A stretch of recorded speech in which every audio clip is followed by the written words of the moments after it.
Hello बच्चों, नमस्कार। क्या हालचाल, कैसे हैं सभी लोग? सभी बच्चों को मेरा नमस्कार। Good evening everyone, good evening. Good evening all of you. तो तैयार हैं आप सभी लोग? पेन पेपर पानी की बोतल लेके फटाफट स्टार्ट करें अपना सेशन। तो आज हमारा लेक्चर नंबर 5 है, आधारित है यूनिट एंड डायमेंशंस के ऊपर। तो आज के लेक्चर में बेटा अपन चर्चा करेंगे सार्थक अंकों की। सार्थक अंक तथा अंकों का पूर्णांकन। अंकों का पूर्णांकन, सार्थक अंक तथा अंकों का पूर्णांकन, इसकी चर्चा करेंगे बेटा आज अपन। लेकिन इसकी चर्चा करने से पहले मैं आपको लंबाई की कुछ इकाइयों के बारे में बता देता हूं। ठीक है, ये हमें काम आती है, तो बस ये याद रखना है कि इकाई का नाम क्या है और किसका मान कितना होता है। किसका मान कितना होता है आपको ये स्क्रीन पर प्रॉपर दिख रहा है कि नहीं दिख रहा है, पहले तो ये बताओ। ये फोटो आपको दिख रही होगी स्क्रीन पर। होमवर्क, हाँ चलो बेटा, इस फोटो को बताने के बाद मैं होमवर्क डिस्कस करता हूं। इस फोटो को बताने के बाद होमवर्क डिस्कस करता हूं।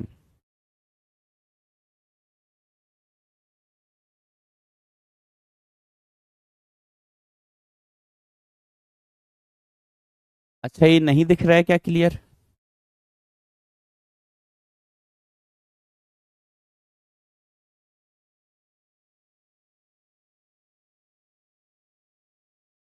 अभी दिखा क्या? अब तो दिख रहा होगा। यस, अब दिखने लगा, अब दिखने लगा। तो चलो मैं साइड में लिख देता हूं बेटा। जैसे इसमें पहली इकाई लिखी है बेटा, इसका नाम है फेम्टोमीटर। मैं यहां लिख देता हूं फेम्टोमीटर। तो फेम्टोमीटर लंबाई की ही इकाई है और 1 फेम्टोमीटर इज इक्वल टू होता है, कभी ऐसा लिखा मिले तो 1 फेम्टोमीटर बेटा बराबर होता है 10⁻⁻15 मीटर। इसको हम फर्मी मीटर भी कहते हैं। क्या कहते हैं बेटा? Fermi metre. ठीक है, 1 फेम्टोमीटर लिखाओ या ऐसा लिखाओ 1 फर्मी। 1 फर्मी, ठीक है, फर्मी मीटर। तो इसका मान होता है 10⁻⁻15 मीटर। बहुत छोटी इकाई है बेटा, ये बहुत छोटी इकाई है। ठीक है, दूसरी इकाई की अपन चर्चा करें तो दूसरी इकाई लिखिए बेटा पीकोमीटर। पीकोमीटर, शायद ये नाम नहीं सुना हो आप लोगों ने, तो बस ये नाम सुन लें। तो 1 पीकोमीटर, तो 1 पीकोमीटर बराबर होता है 10⁻⁻12 मीटर। 10⁻⁻12। तो सिर्फ इतनी बात है कि कभी सवाल में लिखा मिल जाए, बहुत रेयरली मिलती है बेटा ये वाली इकाइयां। ये 12th क्लास में अपन पढ़ेंगे ना, नाभिक वाला चैप्टर, न्यूक्लियस के बारे में पढ़ेंगे, तब आपको ये चीजें सुनने को मिलेंगी। ठीक है, फेम्टोमीटर या फर्मीमीटर। ठीक है, पीकोमीटर होता है 10⁻12। नैनोमीटर तो अच्छा, उसके बाद एंगस्ट्रॉन्ग। एंगस्ट्रॉन्ग के बारे में शायद आपने सुना हो कि 1 एंगस्ट्रॉन्ग ऐसे प्रदर्शित कर देते हैं। 1 एंगस्ट्रॉन्ग, ये फोटो आपको मिल जाएगी। तो 1 एंगस्ट्रॉन्ग होता है 10⁻10 मीटर। ये वाली इकाई तो आपको बहुत ज्यादा मिलेगी, एंगस्ट्रॉन्ग वाली। ठीक है, फिर इसके बाद फोर्थ की बात हम करेंगे नैनोमीटर। नैनोमीटर, तो 1 नैनोमीटर होता है 10⁻⁻9 मीटर। उसके बाद आपको सुनने को मिलेगा, ये भी आपने सुना होगा, माइक्रोमीटर। माइक्रोमीटर, ठीक है, माइक्रोमीटर, इसको शॉर्ट में म्यू एम लिख देते हैं, म्यू एम। ठीक है, तो इसका मान होता है 10⁻⁻6 मीटर। 10⁻⁻6 मीटर। ठीक है, फिर मिलीमीटर तो आप सभी ने सुना होगा, 1 मिलीमीटर। मिलीमीटर, 1 मिलीमीटर होता है 10⁻³ -3 मीटर। फिर सातवें पर आप सुन लो, सातवें पर क्या लिखा हुआ है? सेंटीमीटर। तो सेंटीमीटर भी आपने सुना होगा, सेंटीमीटर। तो 1 सेंटीमीटर इक्वल टू होता है 10⁻⁻2 मीटर। -2 मीटर। उसके बाद किलोमीटर भी आपने सुना होगा, दैट 1 किलोमीटर, 1 किलोमीटर। तो किलोमीटर कितना होता है बेटा? 1 किलोमीटर होता है 10⁻³ मीटर, 10⁻³ मीटर। ठीक है। फिर टेरामीटर, नाइन्थ है बेटा 1 टेरामीटर। 1 टेरामीटर होता है 10⁻12 मीटर। ये बड़ी इकाइयां आ गई हैं, बड़ी इकाई आ गई हैं। 1 टेरामीटर इज 10⁻12 मीटर। फिर बेटा ये स्पेशल इकाई हैं जो एस्ट्रोनॉमिकल डिस्टेंस को मेजर करने के काम आता है, मतलब बहुत दूर की चीजों को मापने के काम आता है, जिसमें आता है एस्ट्रोनॉमिकल यूनिट, है ना। ये 10 इन पे ध्यान देना, ये इनके बारे में सवाल भी पूछ लिया जाता है क्योंकि ये थोड़ी डिफरेंट है, प्रैक्टिकल इकाइयां हैं, ये बहुत दूर की चीजें, हेवनली डिस्टेंस, बहुत दूर की चीजों की दूरी को नापने में इसका काम आता है बेटा। एक सेकंड, हेलो, यस, हाँ सर मैं लेक्चर में हूँ, आप मुझे कितने 6 बजे कॉल करना है सर? 6 बजे।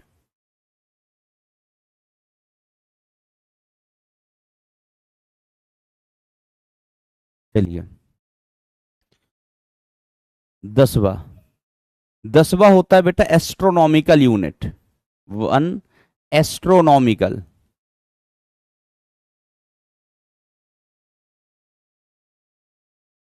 1 एस्ट्रोनॉमिकल यूनिट।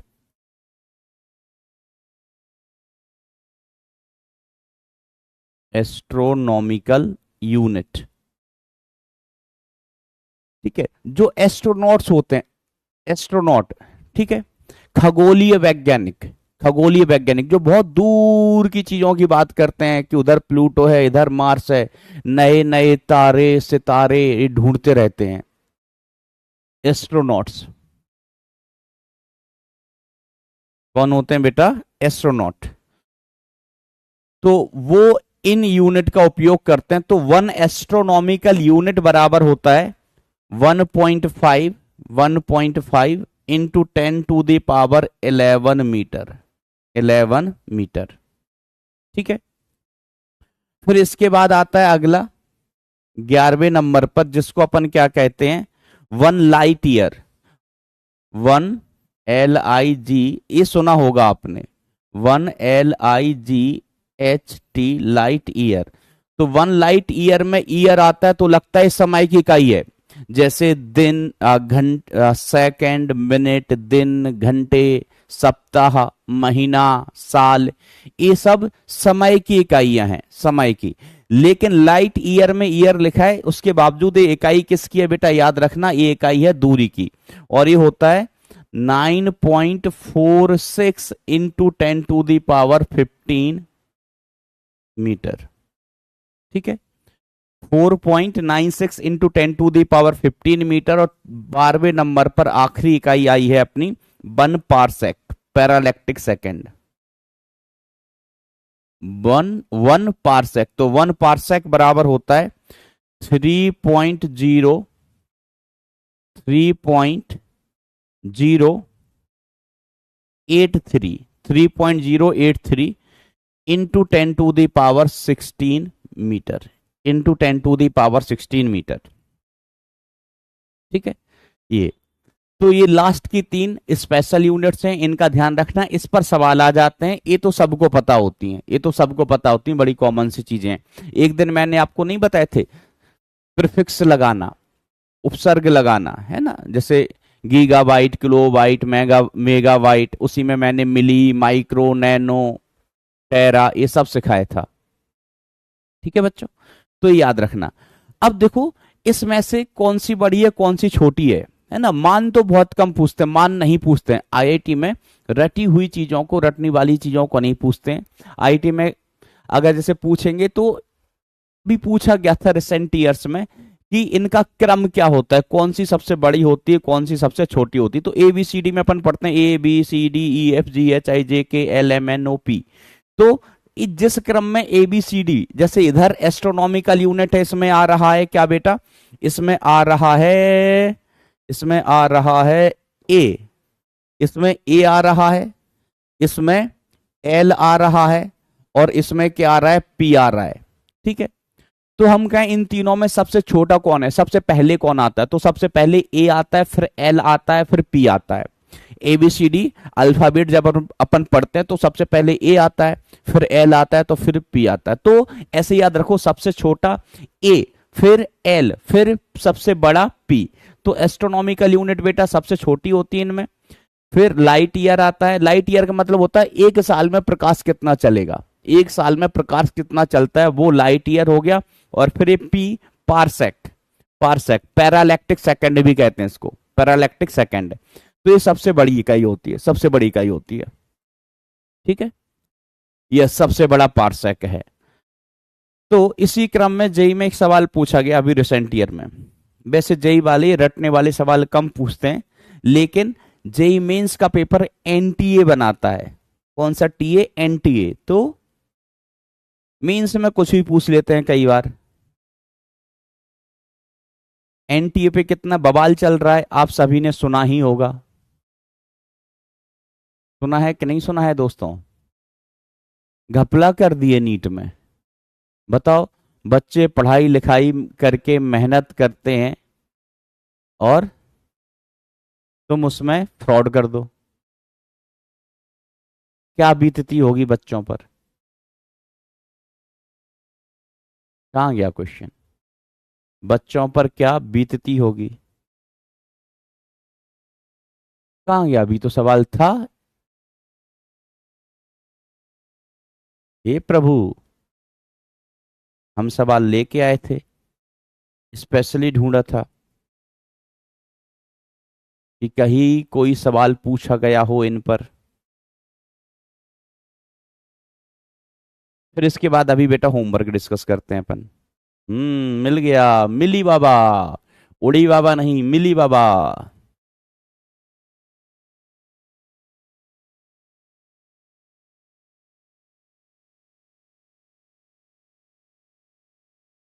सवाल ये था, आंसर आपको बताना है, आंसर आपको बताना है कि कौन सा सही होगा। अच्छा, इधर से खोपचे से आंसर देख रहे हो तुम, खोपचे में से हम मिटा देगा, हम खोपचे वाला आंसर मिटा देगा।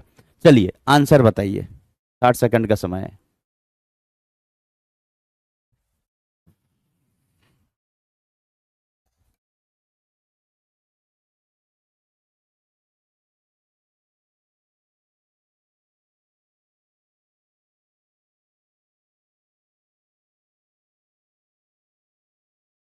जेई एडवांस में इन जनरल कभी 20 एक सालों में कभी ऐसा हुआ होगा कि किसी के जेई एडवांस के एग्जाम में पूरे में से पूरे मार्क्स आ गए हो। यहाँ 72 लोगों के 720 में से 720 मार्क्स आए हैं नीट में। अब जैसे जेई एडवांस में आप बताओ टॉपर के 360 में से 355 है, तो जो सेकंड टॉपर होगा दूसरे नंबर पे उसके कहीं 340 के आसपास होंगे, तीसरा वाला 330 के आसपास होंगे, फिर उनके बाद नंबर पास पास आने लगते हैं।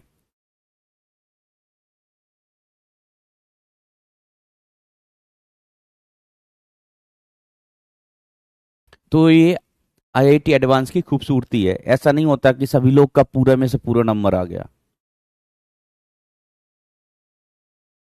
ऐसा चमत्कार नीट में ही होता है भाई, जो मतलब एनटीए करती है, पहले नीट में भी ऐसा नहीं होता था। चलिए, अच्छा पोल का टाइम खत्म हो गया। अरे भाई उसको थोड़ा इधर कर देंगे कमेंट। चलिए, तो इसका आंसर अभी अपन ढूंढते हैं क्या है। आ, खगोलीय इकाई एयू, जिसे कहते हैं एस्ट्रोनॉमिकल यूनिट, है ना, एस्ट्रोनॉमिकल, एस्ट्रोनॉमिकल हमने अभी अभी पढ़ा। एस्ट्रोनॉमिकल, पारसेक, ठीक है, तथा प्रकाश वर्ष। प्रकाश वर्ष का मतलब हो गया बेटा लाइट ईयर, लाइट ईयर, प्रकाश वर्ष। खगोलीय दूरियां नापने के लिए इसका उपयोग किया जाता है। ऐसे दूरियां बहुत बड़ी हैं, उनका उपयोग क्या करते हैं, खगोलीय दूरियों को नापने के लिए करते हैं। बिल्कुल सही बात है, लास्ट में 3 ही बताई थी। फिर दूसरे में इनका क्रम लिखा है, तो देखो क्रम मैंने आपको बताया कि सबसे पहले ए आता है, तो सबसे छोटा क्रम क्या होगा, सबसे छोटा एस्ट्रोनॉमिकल यूनिट। फिर क्या आता है, एल आता है, तो उसके बाद आएगा लाइट ईयर, लाइट ईयर, और फिर सबसे छोटा क्या होता है, सबसे बड़ा, सबसे बाद में पी आता है, तो फिर आएगा बेटा पारसेक। पारसेक, तो क्या यही ऑर्डर लिखा है? तो एस्ट्रोनॉमिकल यूनिट है, फिर बीच में पारसेक आ गया, नहीं नहीं नहीं, फिर लाइट ईयर आ रहा है, गलत दिया है। तो पहला स्टेटमेंट सही है, दूसरा स्टेटमेंट गलत है। तो कथन 1 कथन 2 दोनों गलत है, गलत बात। कथन 1 सही है किंतु कथन 2 गलत है, सही बात। आंसर हो गया सेकंड वाला, आंसर हो गया बेटा सेकंड वाला।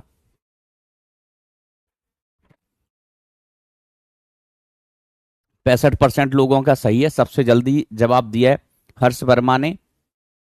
बेटा ये ऐसा कैसे कर ले, तो 1.9 मतलब 2 सेकंड में आपने आंसर दे दिया, 2 सेकंड में आंसर। इसका मतलब आपने क्वेश्चन पढ़ा नहीं, शायद तुक्का लगाया है, या फिर नीचे देख लिया होगा उधर। तो 2 सेकंड में कोई कैसे आंसर दे सकता है? 2 सेकंड में तो मैं पढ़ूंगा खगोलीय इकाई, पारसेक, प्रकाश वर्ष, इतना टाइम लग जाएगा 2 सेकंड पढ़ने में, तो मतलब 2 सेकंड का टाइम इसी में खत्म हो जाएगा। चलिए अब बताइए बेटा, होमवर्क के कौन कौन से आपके डाउट हैं, जल्दी से बताते चलो। होमवर्क में कौन कौन से डाउट थे? जो मैंने गृह कार्य दिया था उसमें कौन कौन डाउट थे आपके?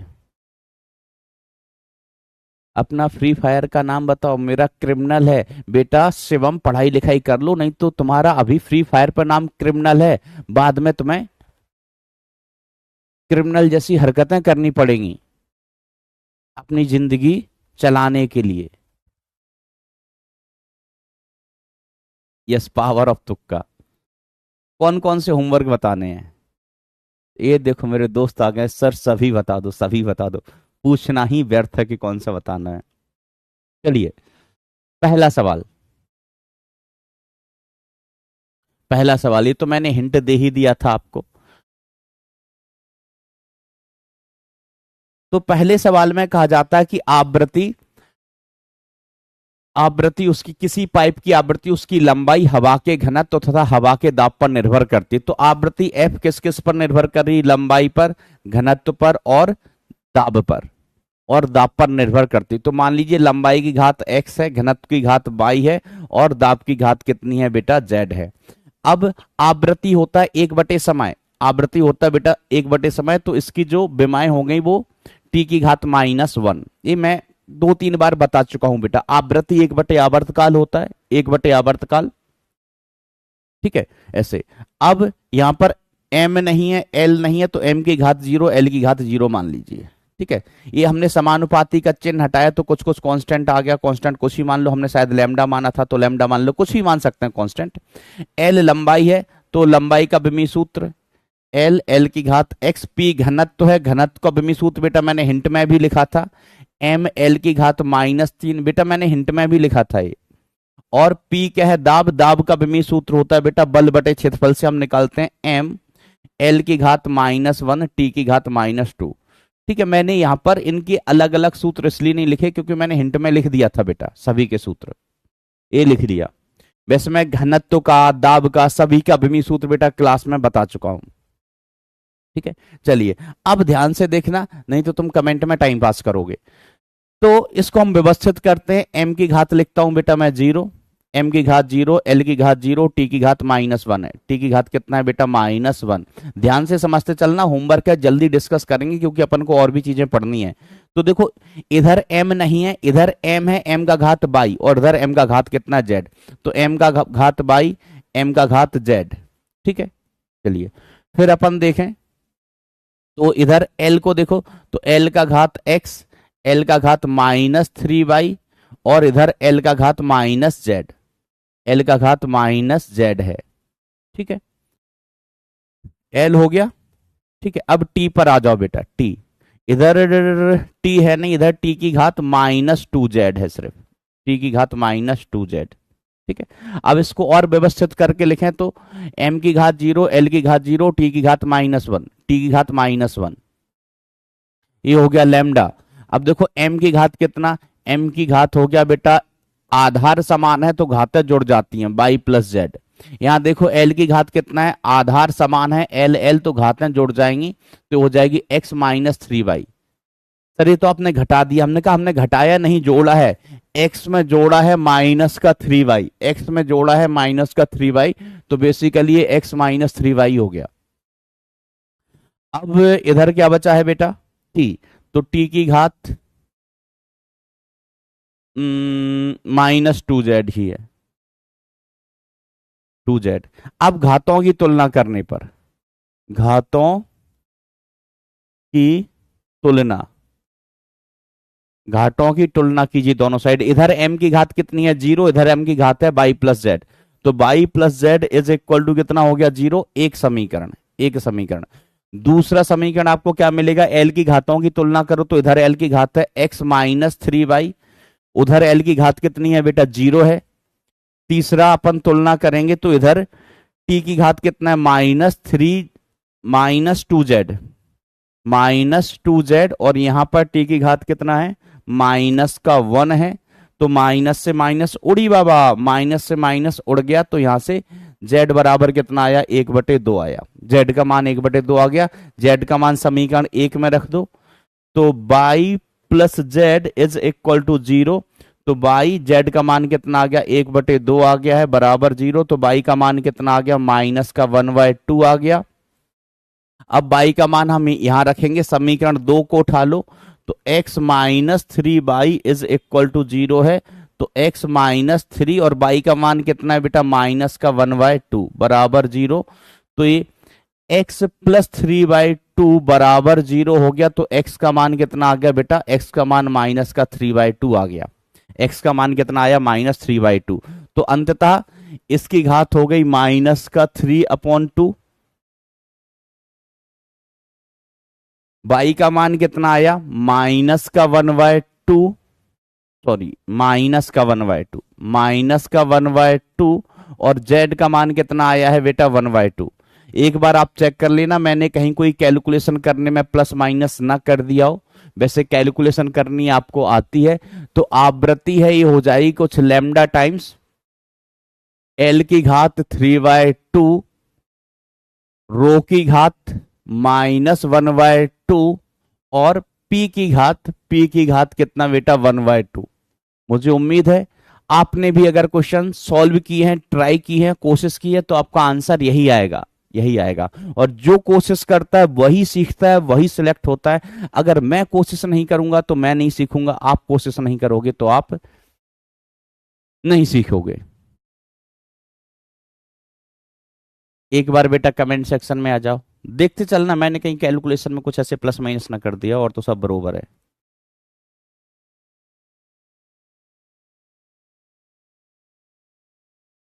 कहां पर, किस जगह बेटा, एल, रो ml-3, pml-1, t-2। ओ अच्छा, इसमें एल में एक छूट गया है बेटा, ऐसा बिल्कुल सही कह रहे हो, एल में एक छूट गया है। तो इसकी घात यहां पर -z और बचेगी बेटा, ये -z छूट गया है, t की घात -2z। और कोई तो गौर वौर नहीं है बेटा, और किसी चीज में तो कोई गड़बड़ नहीं है ना दोस्त, -z ही छूटा था, यस। तो तुलना करें तो ये हो गया, बराबर है x -3y -z बराबर 0, -z बराबर 0 आएगा ये। इधर सही है तो यहां तक वही मान आएंगे, y प्लस जेड बराबर यहां तक भी सही है, ये भी सही है बेटा अपना। अब बस आखिरी वाले में आ जाओ, सेकंड वाले में। चलिए, तो x -3y -z बराबर 0 है। तो यहां से x बराबर कितना आ गया, प्लस का 3y प्लस जेड। तो x बराबर कितना आ जाएगा 3y का मान कितना आया बेटा -1/2, -1/2, ठीक है, -1/2। और z का मान कितना निकाला है हमने, z का मान 1/2 +1/2 +1/2। तो -3/2 जोड़ के 1 आ जाएगा बेटा, जोड़ने के बाद कितना आ जाएगा 1। तो x की घात हो जाएगी दोस्तों 1, x की घात 1। मतलब x की वैल्यू कितनी हो गई 1, l की घात 1 हो जाएगी, इसकी वैल्यू कितनी हो गई 1, तो इधर l की घात 1। अभी क्लियर? अभी क्लियर? और कोई भी छूटा है क्या? Clear, okay. अच्छा 1 नहीं, -1, -1 सही कह रहे हो, -1। ये l की घात बेटा -1 आएगा।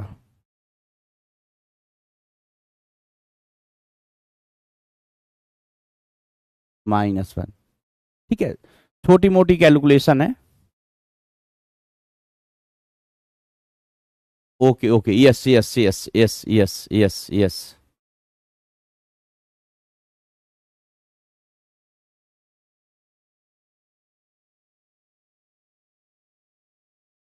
चलिए हम आगे बढ़ेंगे, हम क्या करेंगे, आगे बढ़ेंगे।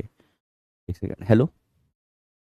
हाँ हाँ सर, मैं, नमस्कार नमस्कार, मैं लेक्चर के बाद कॉल करूँ आपको? कुछ अर्जेंट तो नहीं है? हाँ। अच्छा अच्छा। हाँ रात को करता हूँ मैं, ओके ओके ओके।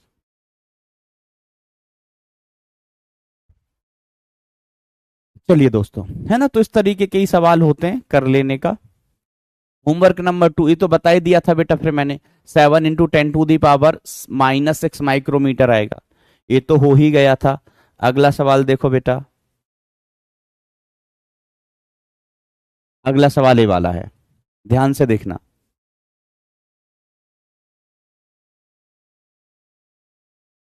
चलिए चलिए चलिए दोस्तों, अगला क्वेश्चन, यदि p बराबर इतना है तो अल्फा का विमीय सूत्र ज्ञात करिए। अल्फा का विमीय सूत्र, अल्फा बेटा इसकी घात में लिखेला है, अल्फा इसकी घात में लिखेला है। तो देखो बेटा, माइनस ये जो अल्फा इंटू भी, जो e की घात लिखा है ना, e की घात -अल्फा इंटू भी अपॉन आर टी। तो मैंने आपको सिखाया था कि जो इसकी घात होती है विमाहीन राशि होती है, डायमेंशन लेस क्वांटिटी होती है। तो अल्फा इंटू भी upon R T, R T ये एक विमाहीन राशि आनी चाहिए। कैसी राशि होनी चाहिए? विमाहीन, मतलब इसकी विमा 1 के बराबर होनी चाहिए। लेकिन सवाल में देखो, इसका जो विमा है वो ये पूछ रहे हैं किसके बराबर है, पी के या आर के या टी के या भी के, पी के या टी के, आर के या भी के। अल्फा की विमाएं वही एम एल टी, इनके पदों में नहीं पूछी हैं।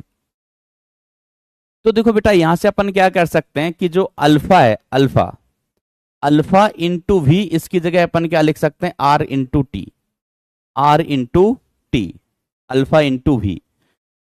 तो मुझे इसमें से तो कोई सही नहीं लग रहा है, अल्फा वी आर टी। तो जो अल्फा का विमीय सूत्र आया वो आर टी अपॉन वी आया है, R T upon V, R T upon V. अगर हम ऐसे देखने जाएं, अल्फा का ही पूछा है ना विमीय सूत्र, तो बेटा फिर तो नहीं है कुछ कोई भी सही, क्योंकि जो अल्फा का विमीय सूत्र होगा,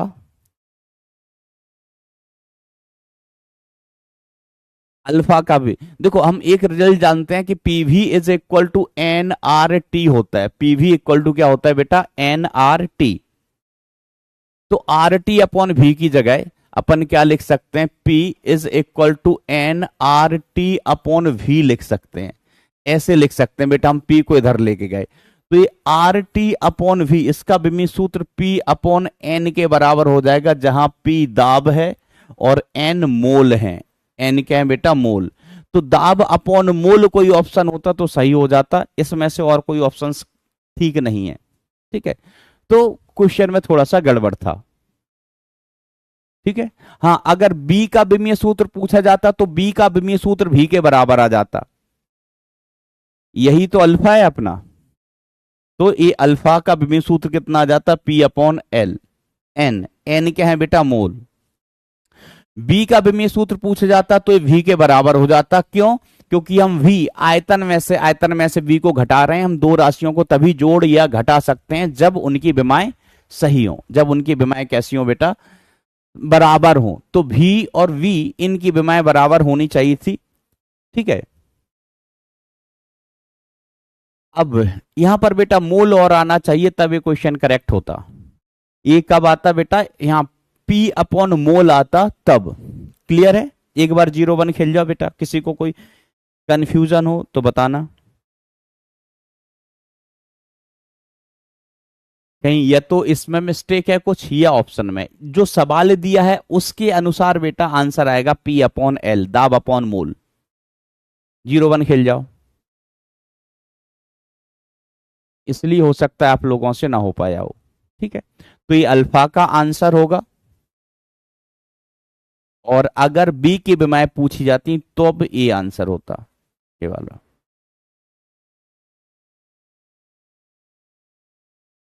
तो इसमें कोई दिक्कत तो नहीं और इस सवाल में? सर समझ में नहीं सेज। बेटा ये बड़ा सिंपल सा सवाल है, अगर तुम सुन रहे होते तो समझ में आता, इसका मतलब तुमने सुना नहीं है।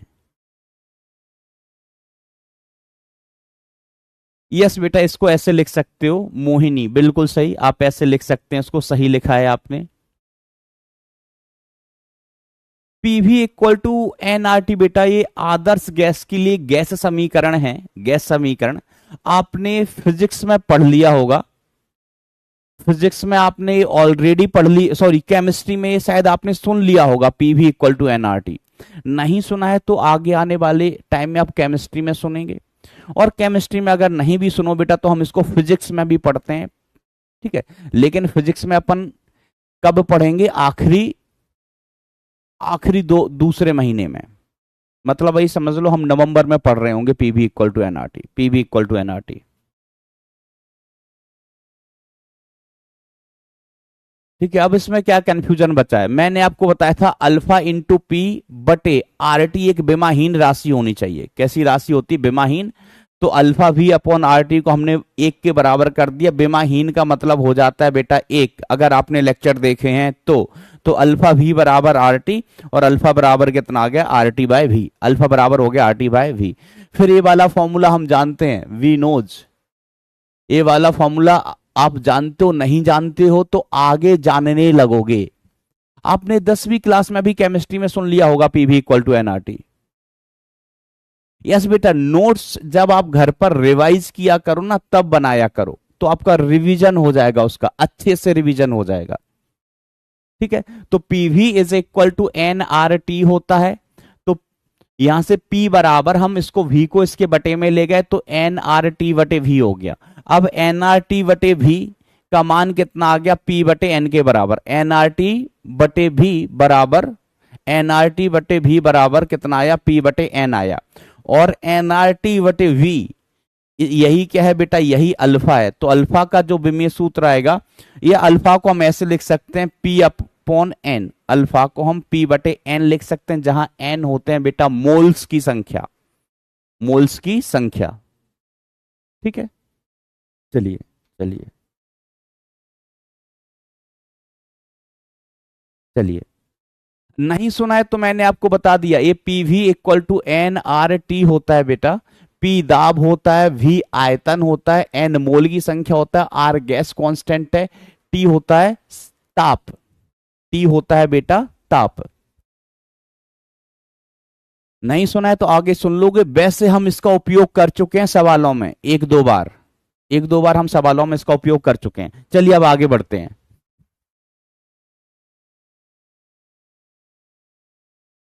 देखो ये सवाल तो बेटा अपन ने क्लास में कर लिया था, ऐसा सवाल जेई में पूछा गया सवाल है, ये सवाल अपन ने ऐसे कर लिया था क्लास में।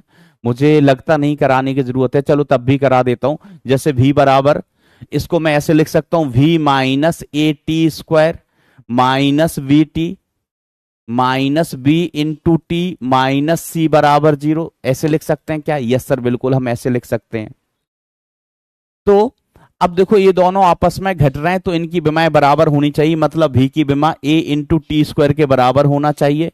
तो v की विमा होती L T minus one, L T minus one, a constant है, t का विमी सूत्र हम टी स्क्वायर लिखेंगे तो a का विमी सूत्र आ जाएगा एल टी की घात minus one upon T square, T square. तो ये ऊपर चला गया तो जो a का विमी सूत्र हुआ वो एल टी की घात माइनस थ्री, एल टी की घात माइनस थ्री हो जाएगा a का विमी सूत्र। तो ए सब गलत है आंसर। ये पिछले साल मतलब PYQ है बेटा, जे में सवाल पूछा गया। मैंने कहा कि देखो एक ही ऑप्शन चेक करो, आपको आंसर मिल गया। एक ऑप्शन चेक करो, आंसर मिल गया। ए का जो विमीय सूत्र है वो LT-3 सिर्फ एक ऑप्शन में है, एक ऑप्शन में। इसी तरीके से मैं चलो एक और चेक करके बता देता हूं आपको, बी का विमीय सूत्र ज्ञात करके बता देता हूं। अब यहां से आप देखो V और BT भी आपस में घट रहे हैं, V और BT भी आपस में घट रहे हैं। इसका मतलब V यहां पर वेग है बेटा। V क्या है? वेग। मैं लिख देता हूं, अच्छा लिखा भी है। वेग V बराबर, समीकरण ये है, समीकरण में V क्या है? वेग है। तो V की विमा BT के बराबर होना चाहिए। वेग का विमीय सूत्र होता है LT-1, LT-1 A, और T का विमीय सूत्र हुआ T की घात 1, T की घात 1। तो A नहीं भाई, ये B है, B।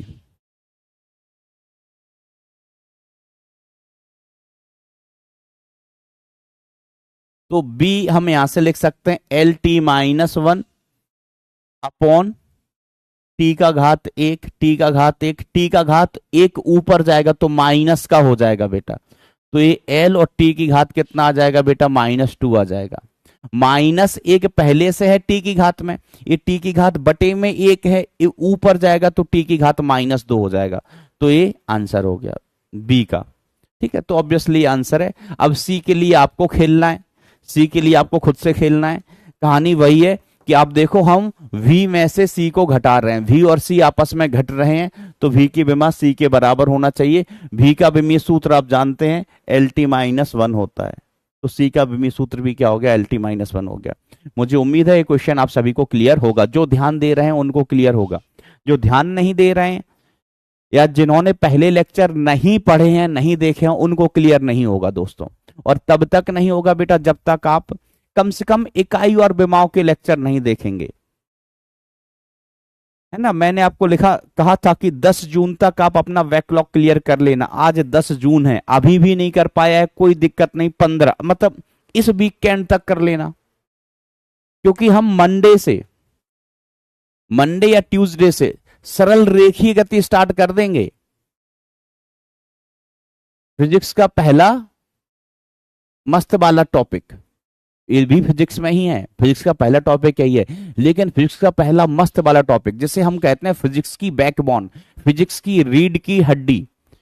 तो अगर अभी बैकलॉग नहीं कर पाया है बेटा तो 17 जून तक मतलब अगले संडे तक, आने वाले संडे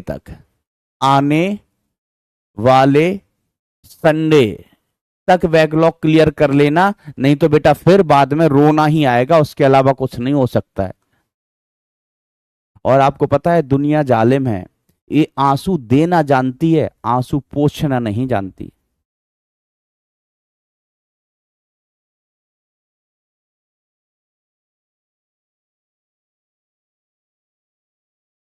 चलिए, निम्न में से किस समूह में तीनों नियतांकों की विमाएं समान हैं? तो कार्य, ऊर्जा, बल। तो कार्य और ऊर्जा की विमाएं तो बराबर होती हैं, कई बार मैं बता चुका हूं, बल की नहीं होती हैं। वेग और संवेग की भी बेटा बराबर नहीं होती हैं, वेग और संवेग की भी बराबर नहीं होती हैं, क्योंकि संवेग बराबर क्या होता है? संवेग बराबर होता है द्रव्यमान गुणा वेग, तो इसमें m भी आ जाएगा। तो इनकी विमाएं आपस में बराबर नहीं है। इसमें देखो स्थितिज ऊर्जा, गतिज ऊर्जा इनकी बराबर होती है, बट संवेग की बराबर नहीं होंगी। इनको तो मैंने याद रखने बोला है कि जो ऊर्जा का विमीय सूत्र, तो जो कार्य का होता है वही ऊर्जा का होता है, जो कार्य का होता है बेटा वही ऊर्जा का, कोई भी सूत्र हो। गतिज ऊर्जा की विमीय सूत्र mL2T-2 होता है।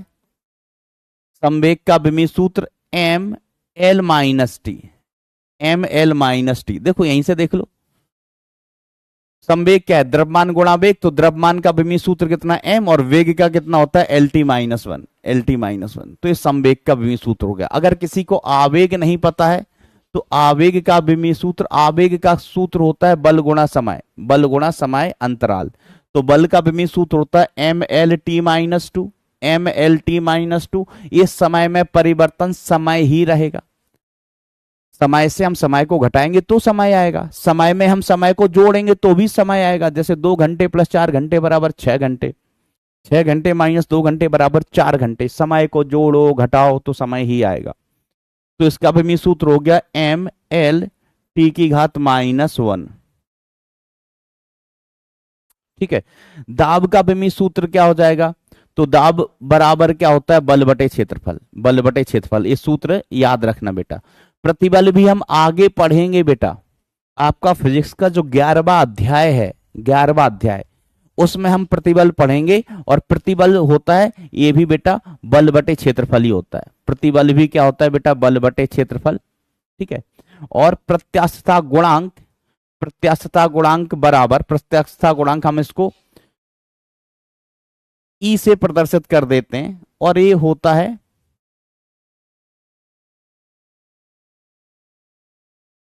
ई से प्रदर्शित कर देते हैं और ये होता है, या चलो बाई लिख लो, आगे पढ़ेंगे। प्रतिबल और ये दोनों हम एक ही अध्याय में पढ़ेंगे। और इसका सूत्र होता है प्रतिबल बटे विकृति। प्रतिबल, प्रतिबल बटे विकृति, विकृति। ठीक है।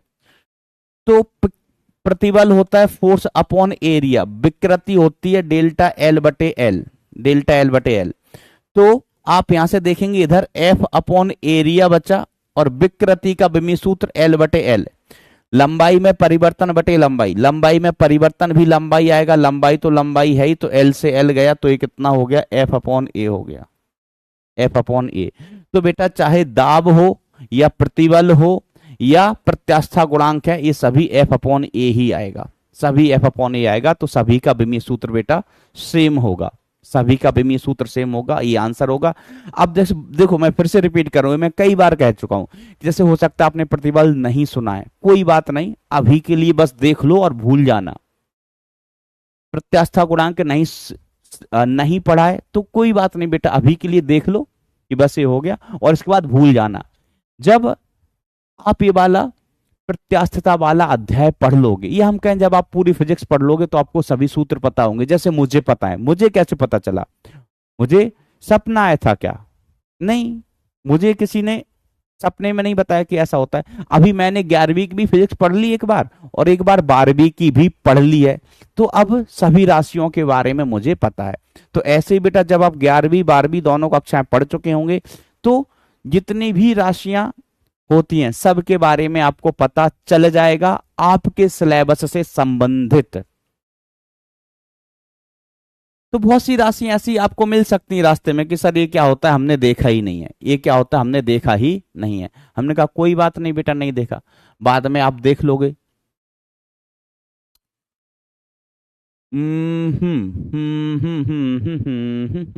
बेटा ये ए नहीं, ये अल्फा है ना, ये अल्फा लिखा रहता है ऐसा, तो कंफ्यूज मत होना, ये अल्फा है, अल्फा है।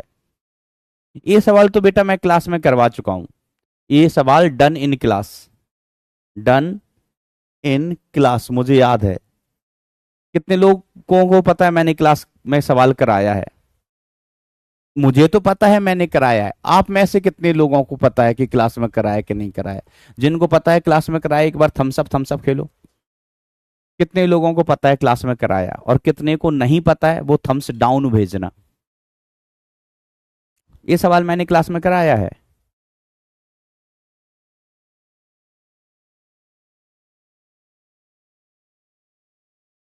मुझे अच्छे से याद है, जेई मेंस का सवाल है। जिनको पता है वो थम्स अप, जिनको पता नहीं है वो थम्स डाउन।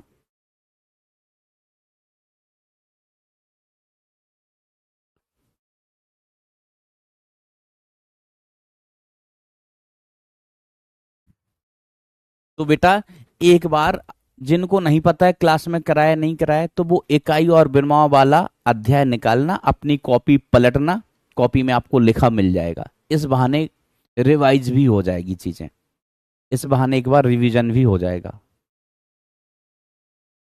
जब हम पढ़ा रहे थे विमीय विश्लेषण, विमीय विश्लेषण में हमने एक सवाल कराया था,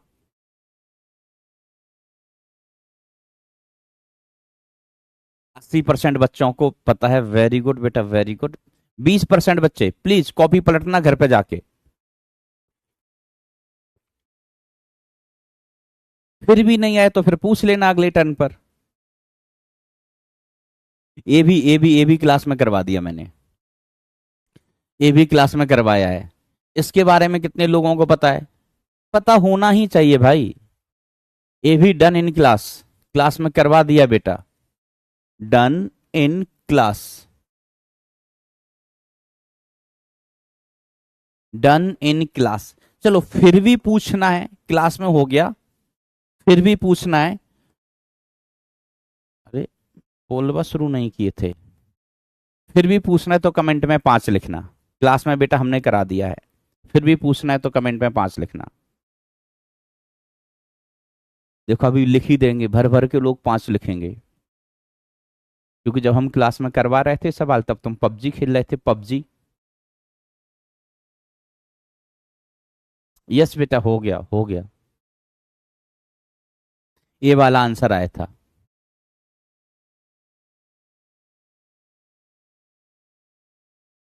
चलो मैं हिंट देके छोड़ दूंगा, फिर आपको सॉल्व करना है, क्योंकि कुछ बच्चे हैं ना वो घर पर जाके बिल्कुल पढ़ाई नहीं कर रहे हैं, जैसा मुझे आपके रेस्पॉन्स से लग रहा है। तो बेटा जब तक आप खुद से नहीं पढ़ोगे तब तक कठिनाइयां आती रहेंगी, जीवन है जीवन। वैसे डन इन क्लास, मैं फिर भी हिंट दे रहा हूं।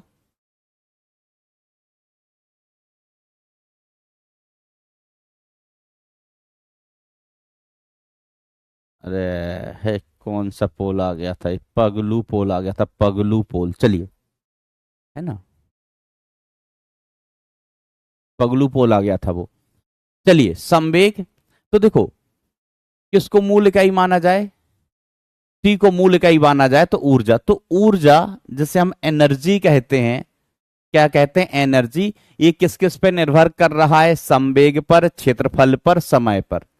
संवेग पर, क्षेत्रफल पर, समय पर। ठीक है, इसको ताप मत समझना, इस समय सवाल में लिखा है। तो इसकी घात x मान लो, इसकी घात y मान लो, और इसकी घात क्या मान लो? z। तो ऊर्जा का जो विमीय सूत्र होता है वो m L2T-2 होता है, m L2T-2 बराबर, यहां पर मैं लैम्डा लिख देता हूं, समानुपाती का चिन्ह हटाया, p संवेग है तो संवेग का विमीय सूत्र होता है mL_T-2। अभी मैं T-1, अभी मैंने पिछले पन्ने पर भी इसको बताया है। संवेग आपने पहले से भी सुन रखा होगा कि संवेग p बराबर m×v होता है। ए क्षेत्रफल है, क्षेत्रफल का विमीय सूत्र हो गया बेटा L², L²। और T समय है, अच्छा इसकी घात x, इसकी घात y।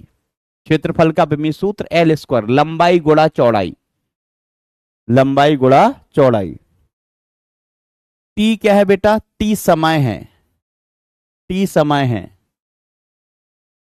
तो अब इसको व्यवस्थित करके लिखो तो ये mL2T-2, mL2T-2 बराबर, इधर के आ गया लैम्डा, और यहां से बेटा अपने पास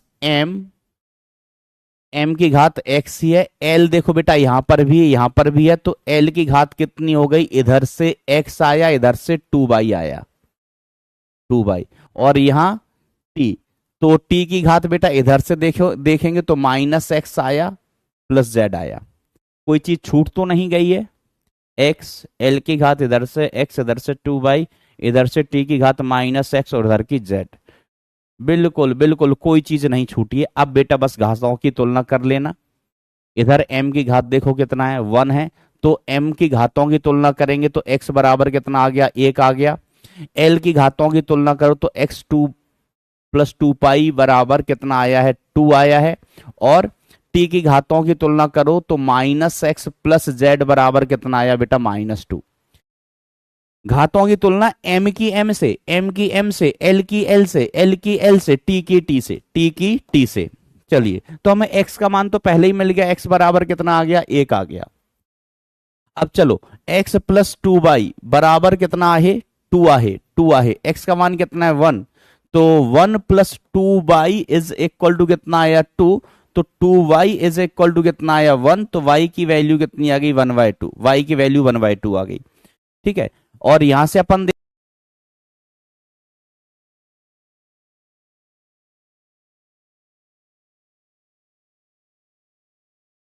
1 है, एक्स का मान ऑलरेडी 1 है तो यही निकाल लो, plus Z is equal to कितना, -2।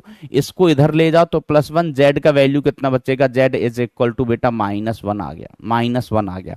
अब देखो एक्स का वैल्यू कितना आया 1, ए का वैल्यू कितना आया है 1/2 और जेड का वैल्यू कितना आया बेटा -1।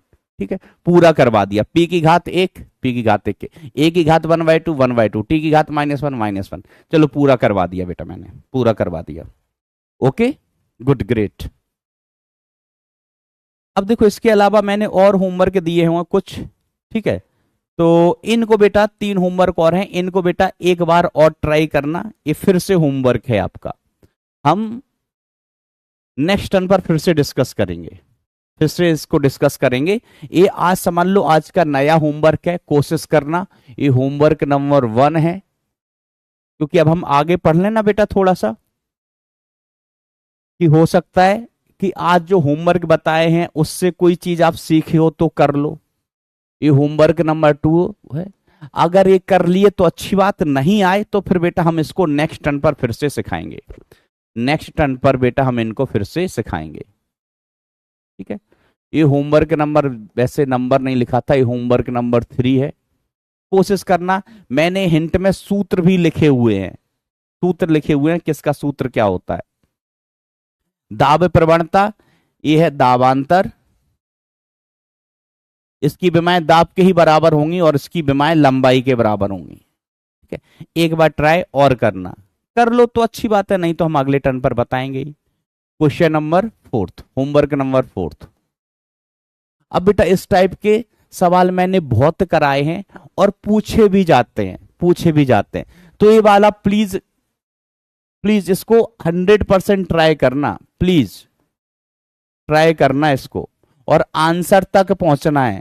ऐसा नहीं कि डाउट रह जाए, आंसर आपको ही लाना है, तक पहुंचना है, ट्राई करना है आंसर तक।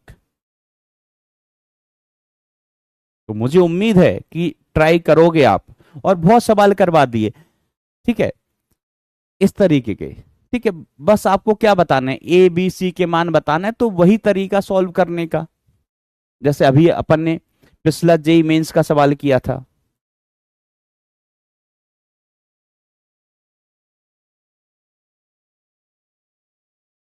ये भी देखो, समझ रहे हो, जेई 2023 में भी इसी कॉन्सेप्ट पर सवाल पूछा गया, ये भी 2-2 सवाल तो यहीं दिख गए 2023 में। तो ये वाला होमवर्क भी बेटा करना ही है आपको, इसका मान लो आंसर लाना ही लाना है, आंसर लाना ही लाना है। ठीक है बा, यस बेटा, पीडब्ल्यू का जेई में एडवांस का रिजल्ट भी बहुत बेहतरीन रहा है, बहुत बेहतरीन। ठीक है, अब कितने लोगों के सिलेक्शन हुए, कितने लोगों का क्या रैंक है बेटा, वो 2-4 दिन में आपके सामने आ जाएगा। बच्चे अभी मैसेज कर रहे हैं, जैसे आपको पता है ना, कि जैसे हमें मान लीजिए आपका टेस्ट का ही रिजल्ट पता करना है, तो ये जब आप हमें बताओगे तब हमें पता चलेगा। ठीक है, तो इसके लिए एक फॉर्म आता है, फॉर्म फिल करना होता है, ऐप पर लोग कर रहे हैं, रिजल्ट बहुत बेहतरीन आया है, हाईएस्ट रैंक 52 है। पढ़ाई करते रहो, ठीक है, अगले साल, मतलब आप तो अभी 11th में, आपके पास 2 साल हैं, 2 साल हैं, कोशिश करो, आपका भी रिजल्ट बढ़िया आएगा। जेई, हमको तो वैसे आज आपकी क्लास हो ही नहीं पाती है ना, जेई एडवांस के रिजल्ट सेलिब्रेशन में जाना था, सेलिब्रेशन में जाना जाना था, लेकिन अगर मैं वहां चला जाता तो आज 3 लेक्चर मिस होते, 3 लेक्चर। तो मुझे ऐसा लगा कि पिछले साल की खुशी के बजाय हम इस साल की खुशी, इस साल के 3 बैचेस के लेक्चर बर्बाद क्यों करें, क्योंकि कोई दूसरा स्लॉट भी नहीं था कि जिसमें हम जा सकते। ठीक है, चलिए चलिए चलिए चलिए चलिए, रिजल्ट डिटेल में आ जाने दो तो डिस्कस करेंगे, सभी मीडियम का, हिंदी मीडियम का, इंग्लिश मीडियम का भी आ जाने दो, तो फिर डिटेल में अपन डिस्कस करेंगे। हिंदी मीडियम का रिजल्ट तो और भी लेट पता चलता है कि बच्चे जो बता देते हैं, कभी जैसे कुछ बच्चे हैं जो इंस्टाग्राम वगैरह पर रिजल्ट मैसेज कर देते हैं अपना, तो वो तो मुझे पता चल जाता है कि आया है। तो अभी रिजल्ट आया है, करने दो। कई बार ऐसा होता है कि बच्चा सोच के चलता है कि हमारी इस बार कट ऑफ थोड़ा ज्यादा गया है, कट ऑफ थोड़ा ज्यादा गया है, तो बच्चा सोच के चलता है कि जैसे हमारे 120 नंबर आ रहे हैं तो हमारी रैंक कितनी आई होगी। लेकिन अब इस बार 120 नंबर पर रैंक थोड़ी ज्यादा आई है ना। पेपर तुलनात्मक रूप से थोड़ा सा आसान था, आसान था पेपर, तो कट ऑफ थोड़ा सा ज्यादा गया है। जैसे ही आएगा अपन डिस्कस करेंगे। अच्छा, कुछ बच्चे पूछ रहे हैं सर 0 1 का क्या मतलब होता है, 0 क्या है 1 क्या है। ठीक है, तो बेटा 1 का मतलब ये होता है जो लोग समझ गए हैं, जिन्हें चीज क्लियर है, वो 1 लिखें, और जिन्हें कोई कंफ्यूजन है, जिन्हें समझ नहीं आया, वो 0 लिखें। तो ये जल्दी हो जाता है। 1 का मतलब यस, 0 का मतलब नो, यस नो, तो वो हमको अलग दिख जाता है। ये 0 और 1 का मतलब होता है। ठीक है, चलिए। वैसे तो मुझे क्रिकेट खेलने भी जाना था यार। अभी पिछले संडे ही फिजिक्स वाला प्रीमियर लीग, पीपीएल, जैसे इंडियन प्रीमियर लीग होता है ना, ऐसे फिजिक्स वाला प्रीमियर लीग था। हम्म। और मैंने टिकट भी करा लिया फ्लाइट का, लेकिन लेक्चर बैलेंस नहीं हो पाए। तो टिकट बर्बाद ही गया वो। क्योंकि पीडब्ल्यू का ये मोटिव रहता है, हम किसी भी एक्टिविटी में शामिल हो, हम कुछ भी करें, लेकिन बच्चों के लेक्चर मिस ना होने पाए, बच्चों का लेक्चर ना छूटने पाए। ठीक है, तो मुझे लगता है कि जैसे जब से आपका बैच स्टार्ट हुआ, आपका कोई लेक्चर छूटा नहीं होगा। मतलब ऐसा शायद नहीं हुआ होगा कि लेक्चर कैंसिल हो गया, लेक्चर कैंसिल हो गया जब से आपका बैच स्टार्ट हुआ है। तो पहली प्रायोरिटी पीडब्ल्यू की यही है कि मिस ना होने पाए बच्चों के लेक्चर्स, है ना। अब कभी कोई ऐसी चीज हो जाती है, किसी तबीयत खराब हो गया, या कभी कोई एक्सीडेंटल चीज है, या कभी कोई टेक्निकल प्रॉब्लम है, टेक्निकल दिक्कत हो गई बेटा, नेट वेट की समस्या हो गई, तो फिर नहीं हो पाता। टूर्नामेंट बेटा खत्म ही हो गया। और जिस टीम में मैं था, मतलब हमारी टीम रनर अप रही है। टोटल 24 टीमें थी फिजिक्स वाला प्रीमियर लीग में। हमारी टीम फाइनल तक पहुंची, हम फाइनल में हारे हैं बेटा, फाइनल में हारे। आदत ही है ना इंडिया की फाइनल में हारने की। अभी देखो, वनडे वर्ल्ड कप था, फाइनल में हार गए ऑस्ट्रेलिया से, बस भी फाइनल में हार गए। लेकिन मुझे क्रिकेट खेलने का बहुत शौक है, जो कहा जाता है जीवन का पहला प्यार क्रिकेट ही है। हम्म। बाद में कभी देखेंगे। चलिए चलिए, अब अपन पढ़ाई करते हैं, अब अपन पढ़ाई करते हैं बेटा, क्योंकि कुछ तो पढ़े आज। अब देखो बेटा, बात करते हैं सार्थक अंकों की। सार्थक अंक ये थोड़ा थ्योरेटिकल टॉपिक है, मतलब एक ऐसा टॉपिक है जिसमें कुछ सेट ऑफ रूल्स हैं, नियम हैं। ठीक है, वो नियम आपको याद रखने हैं, इसमें कोई बहुत सी चीज समझने वाली नहीं है ना। ये थोड़ा ऐसा ही टॉपिक है, आप समझ लो, ये इनऑर्गेनिक केमिस्ट्री जैसा टॉपिक है कुछ कुछ। ठीक है, इनऑर्गेनिक केमिस्ट्री भी क्या कहें, ये थोड़ा फैक्ट पर बेस्ड टॉपिक है, फैक्ट बेस्ड टॉपिक है, कि कुछ नियम है, कुछ रूल्स हैं, वो रूल हम इंसानों ने ही बनाए हैं, इसमें प्रकृति का कोई लेना देना नहीं है। वैसे फिजिक्स में हम क्या पढ़ते हैं, प्रकृति में घटने वाली घटनाओं की एनालिसिस करते हैं, प्रकृति में जो हो रहा है उसको हम एनालाइज करते हैं।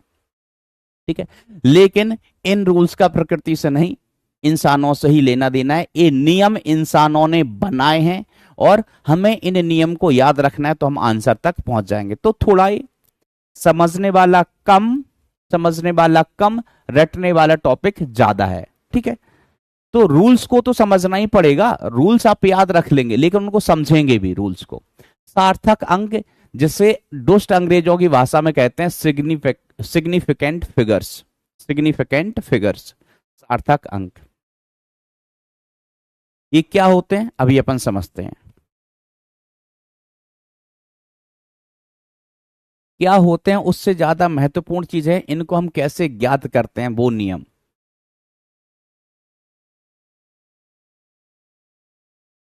बहुत से बच्चे ऐसे होंगे बेटा जिनका बैकलॉग है वो जल्दी क्लियर करें। एक बार मैं फिर से पोल कराता हूं कि आज के तक कितने बच्चों का बैकलॉग है। जिन बच्चों का बैकलॉग है वो थम्स अप, और जिनका नहीं है वो थम्स डाउन। बैकलॉग है थम्स अप, बैकलॉग नहीं है एकदम सब चीजें स्मूथ चल रही हैं तो थम्स डाउन। सिर्फ बैकलॉग में बताना है या नहीं है, भले ही 2 लेक्चर का क्यों ना हो। क्योंकि बेटा बैकलॉग जल्दी से जल्दी क्लियर करो, नहीं तो फिर समझने में दिक्कत होती है। और आगे तो बेटा बैकलॉग हो ही नहीं होने ही नहीं देना।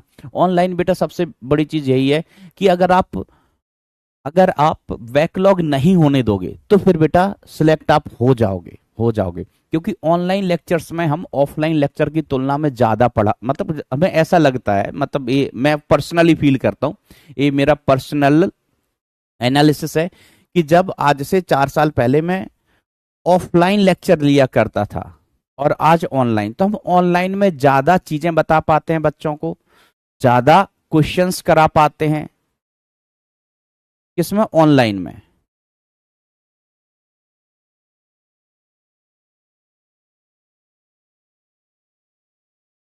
ऑफलाइन की तुलना में देखो, कोशिश तो ऐसा नहीं कि कोशिश ऑफलाइन में भी यही करते हैं मास्टर कि ज्यादा से ज्यादा पढ़ा पाए।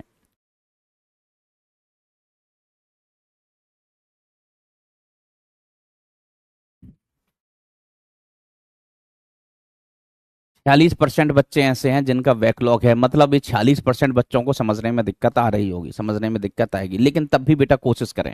अब जैसे ये वाला चैप्टर है, किसी का बैकलॉग है भी ना तो इस चैप्टर में कोई फर्क नहीं पड़ने वाला। ये अगर ध्यान से सुन रहे हो तो सबको समझ आएगा, ध्यान से सुन रहे हो बेटा तो ये वाला टॉपिक सबको समझ में आएगा, क्योंकि इस टॉपिक का पुराने टॉपिक से कोई लेना देना नहीं है। लेकिन आगे आने वाले संडे तक बैकलॉग क्लियर कर लें। अब किसके बैकलॉग पर ध्यान देना है मैं चलो क्लास के एंड में बताता हूं। क्लास के एंड में तो देखो, सार्थक अंक क्या होते हैं बेटा? सार्थक अंक किसी संख्या में, किसी मापन में उन अंकों की संख्या होती है जिन पर हमें पूरा विश्वास है, पूरा विश्वास है, कोई डाउट नहीं है, कोई डाउट नहीं है। ठीक है, पूरा विश्वास है, कोई डाउट नहीं है। जैसे मैंने कहा कि मान लीजिए मेरी उम्र 50 साल हो चुकी है, 50 साल हो चुकी है और मेरा अभी 51वां साल, 51st ईयर रनिंग है, चल रहा है, मैं 50 साल का हो चुका हूं, 50 साल का हो चुका हूं और अब 51वें 51th ईयर में चल रहा हूं मैं। ठीक है, तो मैं कितने महीने का हो गया हूंगा ये आप श्योरिटी के साथ कहिए, मैं कितने महीने का हो चुका हूं। तो आप आपको जितने महीनों पर विश्वास है कि नहीं इतने महीने के तो सर हो ही गए होंगे, उनकी संख्या क्या होगी जरा बताओ। मैंने कहा कि मेरा 50 ईयर कंप्लीट हो गया, 50 ईयर्स कंप्लीट हो गया, तो मैं कितने महीने का हो चुका हूं जिन पर आपको भरोसा है? 51st ईयर, ईयर रनिंग है, रनिंग है, चल दिया है बेटा। और मैं पूछ रहा हूं आपसे कि आपको मैं कितने महीने का हो चुका हूं, विश्वास के साथ आप क्या कह सकते हैं? विश्वास के साथ तो हम कहेंगे 50, 50 साल, और एक साल में कितने महीने होते हैं? 12 महीने, 12 मंथ, 12 मंथ। ठीक है, तो 12 पंचे 60, ये कितना हो गया? 600 मंथ, 600 मंथ। तो मैं 600 महीने का हो गया हूं पक्का, ये तो पक्की बात है ना। अब देखो ऐसा, अब मैं कंफ्यूजन कहाँ है? तो ऐसा हो सकता है मैं 600 महीने तो कंप्लीट हो गए, 600 मंथ तो कंप्लीट हो गए, लेकिन डाउट कहाँ है? 600 से 611 तक, 611 तक, इनमें डाउट है, इनमें डाउट है। हो सकता है मैं 600 मतलब 50 साल 1 महीने का हूं, और हो सकता है मैं 50 एग्जैक्ट 50 साल का ही हूं, उसके बाद एक भी महीना ना हुआ हो सकता है मैं 50 साल 2 महीने का हूं, हो सकता है मैं 50 साल 3 महीने का हूं, हो सकता है मैं 50 साल 5 महीने का हूं, हो सकता है मैं 50 साल 11 महीने का हूं, है ना। 50 साल 12 महीना नहीं, फिर वो 51 साल हो जाएंगे, 51 साल हो जाएंगे, 51 साल हो जाएंगे। ठीक है, तो आपको इन मंथ के संख्याओं पर पूर्णतया भरोसा है या नहीं है? तो आप कहेंगे यस सर, ये मुझे ये तो भरोसा है कि आप 600 महीने के तो हो चुके हैं, लेकिन 601 महीने के हो, 602 महीने के हो, 603 के हो, 604 के हो, 605 के हो, इस पे हमें कंफ्यूजन है, लेकिन 600 तक क्लियर है। तो देखो बेटा, सार्थक अंक क्या होते हैं, ये एग्जाम्पल है मात्र समझने के लिए। सार्थक अंक क्या होते हैं बेटा, कि किसी निश्चित माप की व्याख्या करने के लिए आवश्यक अंकों की संख्या को हम सार्थक अंक कहते हैं।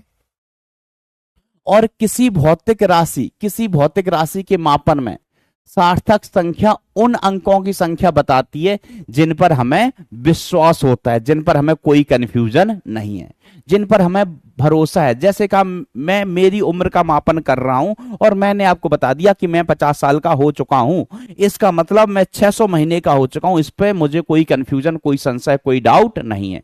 डाउट किस पर होगा, हम 601 कहें, 602 कहें, 605 कहें, 608 कहें, क्योंकि मैंने आपको इतनी ही जानकारी दी है कि मैं 50 साल का हो चुका हूं, इसके बाद मैंने कोई जानकारी नहीं दी। तो इसके बाद आप यथार्थता से शुद्धता से आप क्या कह सकते हैं कि सर आप 600 महीने के हो गए, इसके बाद कुछ नहीं कह सकते हैं, ऐसा। तो समझ गए। तो किसी भी भौतिक राशि के मापन में सार्थक अंक उन अंकों की संख्या बताती है जिन पर हमें भरोसा होता है, जिन पर हमें भरोसा होता है बेटा।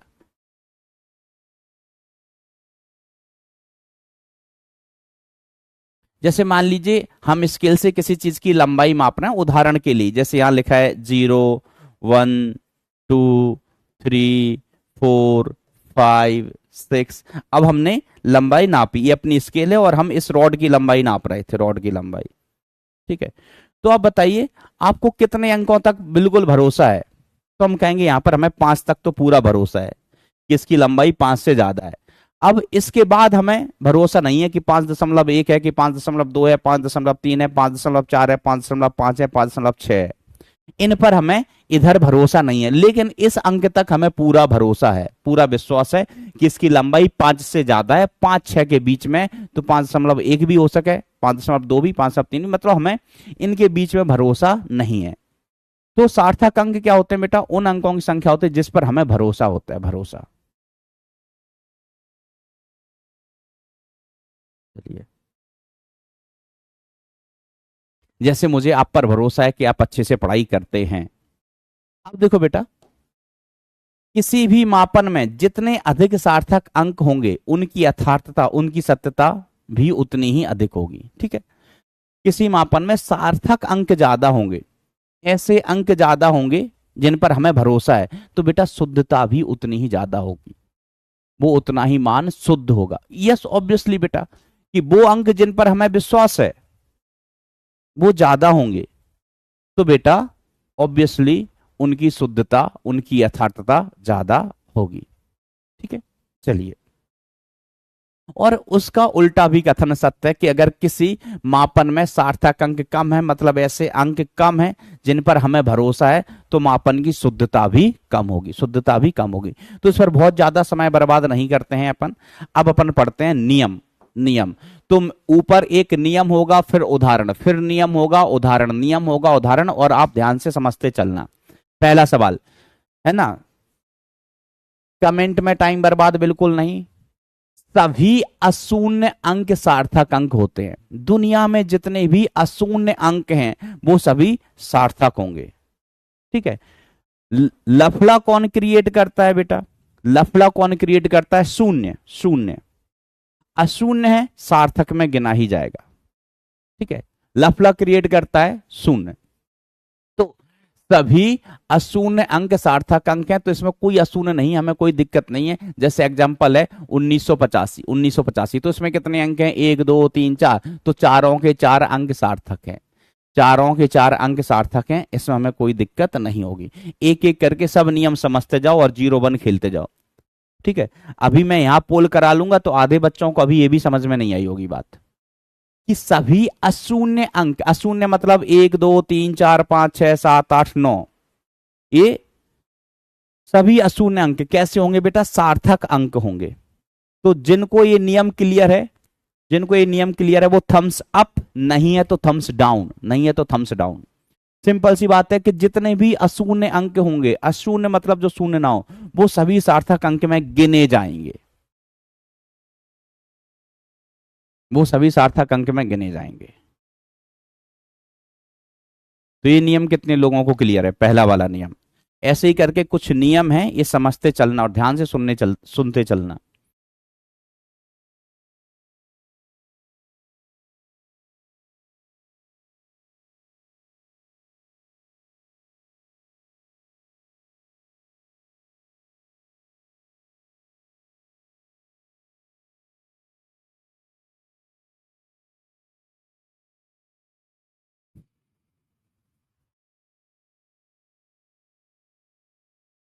ये नियम भी ना, मैंने कहा इसका आगे पीछे से कोई लेना देना नहीं है, लेकिन ये नियम भी 91, मान लो 92% लोगों को ही क्लियर है।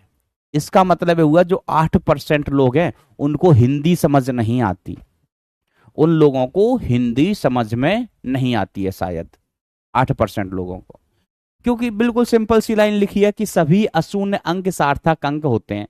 उदाहरण भी लिया है, उदाहरण में क्या लिखा है? जैसे 1985, तो इसमें कितने कितने अंक हैं? अंक और संख्या में डिफरेंस समझ रहे हैं? हमें अंक गिनने हैं, अंक। जैसे 93 है ना, इसमें 2 अंक हैं, एक 9 और एक 3, 9 और एक 3। 93 क्या है? संख्या है, 93 एक संख्या है। अंक तो बेटा यही है ना, 0 1 2 3 4 5 6 7 8 9, अंक अपने यही है, 10 अंक हैं। अंक कितने हैं दुनिया में? 10। 0 1 2 3 4 5 6 7 8 9। अब इन अंकों से मिलके बनती है संख्या। तो हमारे पास एक संख्या है 1985, 1985। तो बताओ इसमें कितने अंक हैं?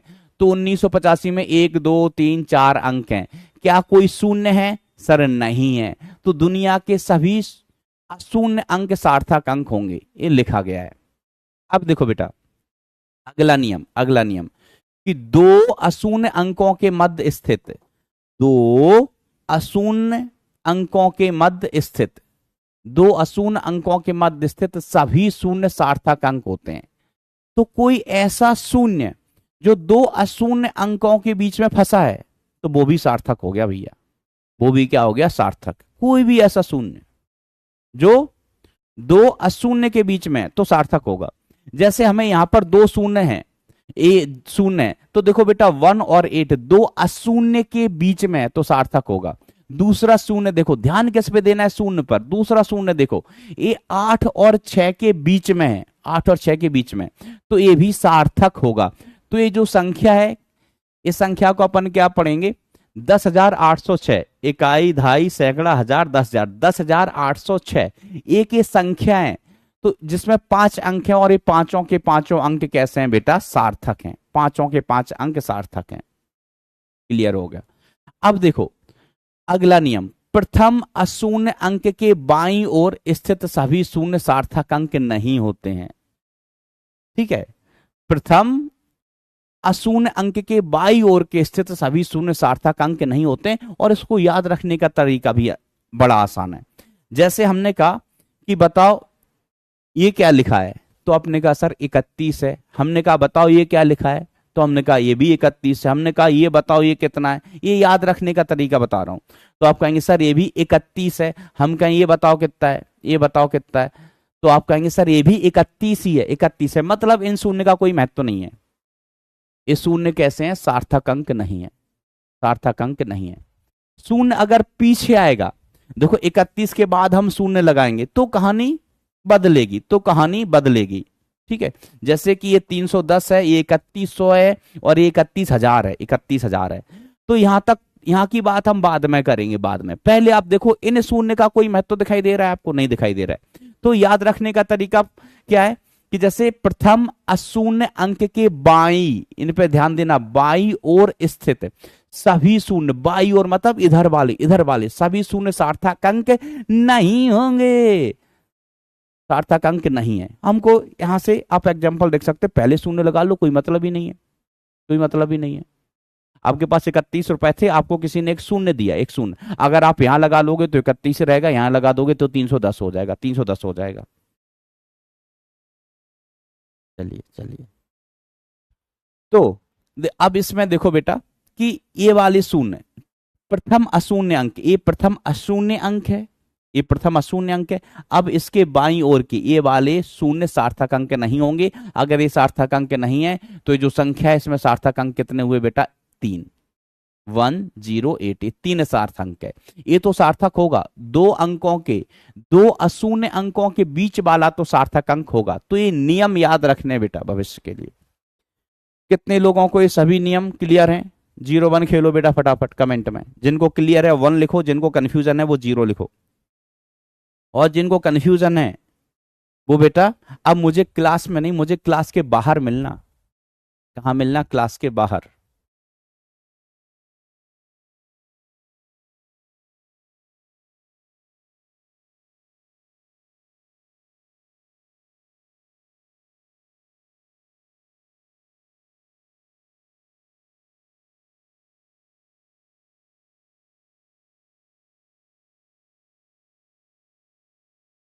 यस, ज्यादातर बच्चे 1 लिख रहे हैं, कुछ बच्चे शून्य लिख रहे हैं। वो शून्य बेटा सार्थक अंकों में नहीं गिनूंगा मैं, वो शून्य, बहुत बच्चे शून्य लिख रहे हैं, वो शून्य में सार्थक अंकों में नहीं गिनूंगा। इसका मतलब है बेटा तुम्हें ये नियम भी क्लियर नहीं है, तो इसका मतलब तुमने अपना दिमाग किराए पे नहीं दिया है, किराए पे नहीं दिया, तुमने अपना दिमाग बेच दिया है, बेच।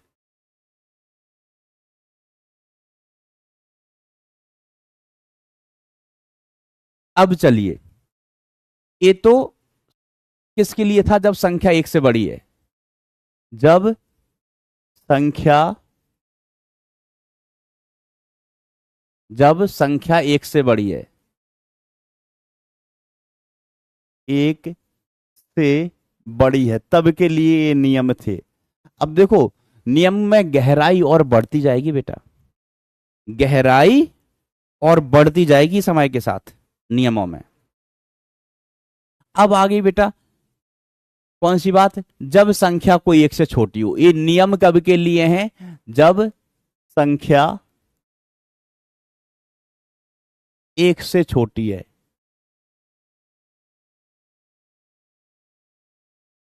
तो गहराई बेटा बढ़ रही है। अब यदि कोई संख्या 1 से छोटी है तो दशमलव बिंदु के दाईं ओर के, दशमलव बिंदु के दाईं ओर के शून्य जो प्रथम अशून्य अंक के बाईं ओर हैं, प्रथम अशून्य अंक के बाईं ओर हैं, सार्थक अंक नहीं होंगे।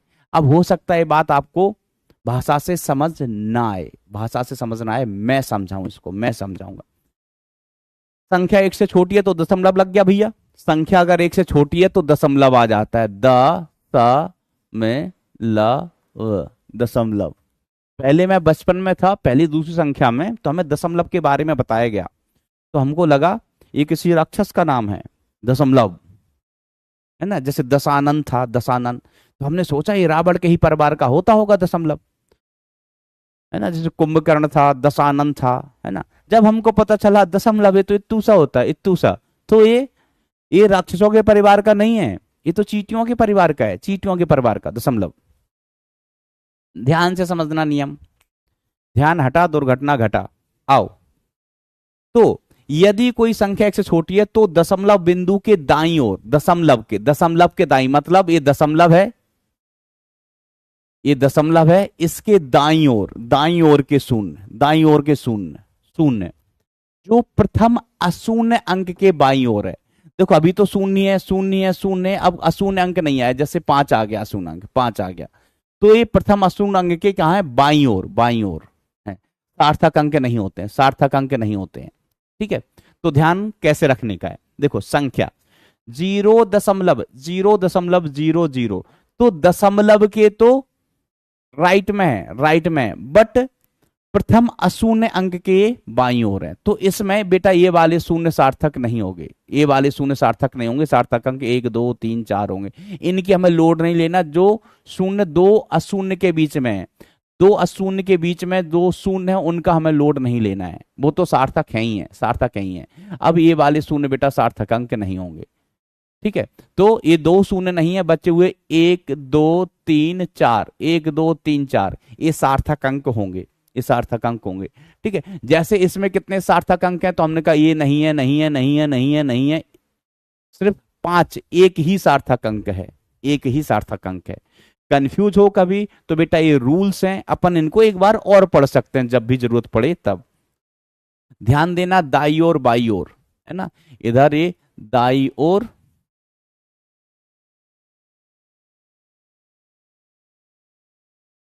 इधर ये क्या है बेटा, चिन्ना, चिन्ना स्वामी, ये दाई ओर है और ये बाई ओर है।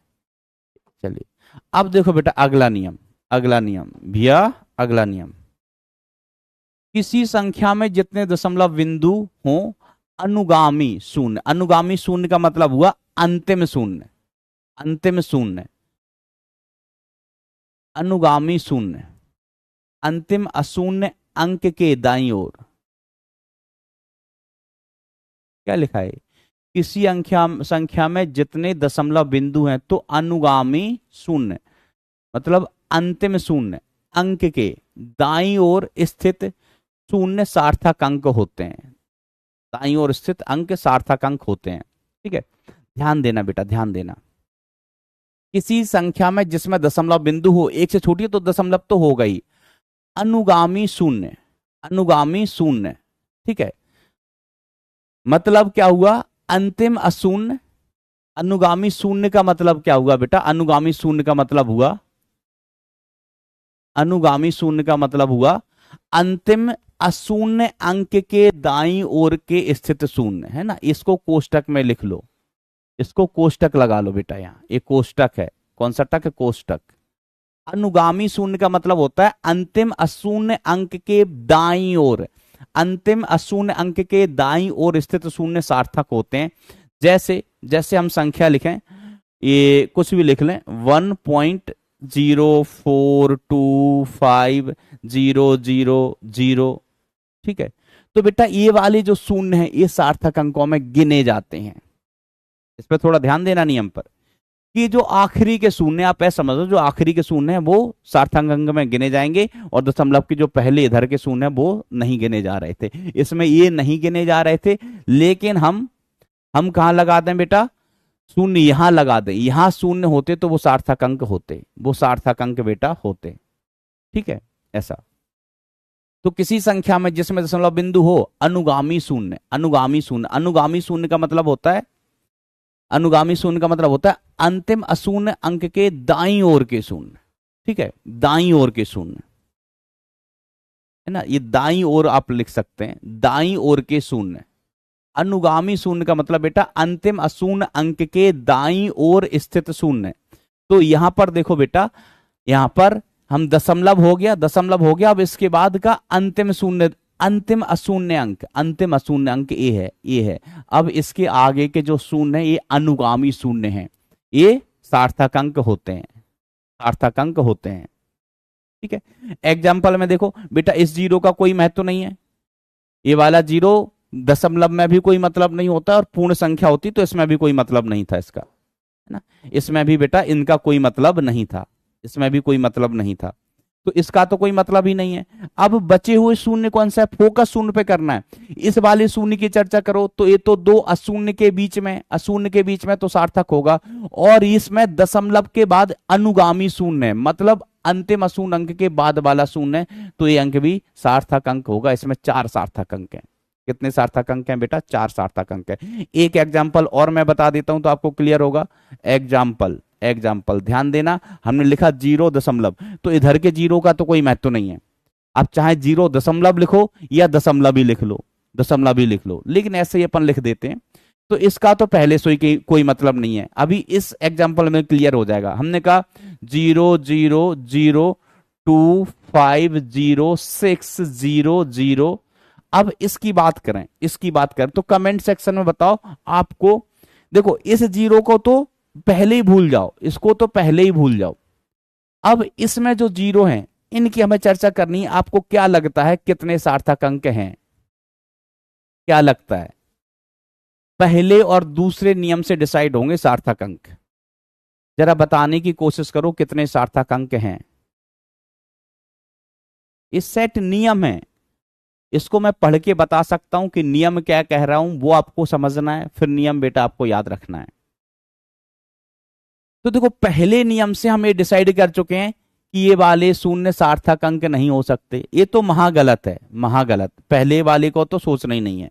रेड से हटा इसको, रेड से। और अब इसके बाद ये वाले शून्य सार्थक नहीं है, नहीं है, नहीं है। इस शून्य से पूछो तो ये शून्य कहेगा हम तो दो शून्य के बीच में हैं, हम तो दो शून्य के बीच में। हमने कहा तुम्हारा तो सोचना नहीं है, तुम तो सार्थक हो गई। देखो ये अशून्य अंक है, ये तो सार्थक हो नहीं है। चर्चा किसकी करनी है? शून्य की। अब ये वाले शून्य का नियम है, ये वाले शून्य, कि ये वाले शून्य भी सार्थक अंक में गिने जाते हैं। अंतिम अशून्य अंक के दाईं ओर के इधर के शून्य गिने जाएंगे, गिने जाएंगे। तो कितने हो गए? 1 2 3 4 5 6 6। तो इसमें कितने अंक हुए? 6 सार्थक अंक, 6 सार्थक अंक। अब बेटा आपको ये नियम क्लियर होगा कि इधर वाले नहीं गिनने, इधर वाले गिनने हैं।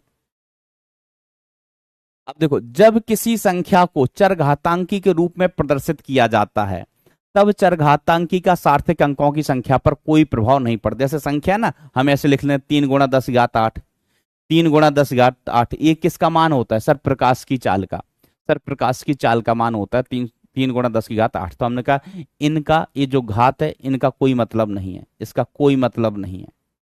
किसमें? सार्थक अंकों में, सार्थक अंकों में। ठीक है। तो जब किसी संख्या को चरघातांक के रूप में प्रदर्शित किया जाता है, तब चरघातांकी संख्या का सार्थक अंकों की संख्या पर कोई प्रभाव नहीं पड़ता है। जैसे हम लिखें कोई मान है x बराबर 1 2 3, दशमलव भी लगा है, तो बेटा जब तक शून्य नहीं है तब तक तो कोई लोचा ही नहीं है। कितने यहां पर सार्थक अंक हैं? 3। कितने सार्थक अंक हैं? 3। अब बेटा हम इसको ऐसे भी लिख सकते हैं 1.23 इंटू 10 की घात 1, ऐसे भी लिख सकते हो ना भैया। इसको 12.3 को हम ऐसे लिख सकते हैं, बिल्कुल लिख सकते हैं सर। 1.2 इंटू 1.23 इंटू 10 की घात 1, 10 की घात 1, ऐसे हम लिख सकते हैं, क्योंकि इसका मान भी तो वही हो गया 1.23 इंटू 10, अंततः ये क्या आ गया? 12.3। ठीक है।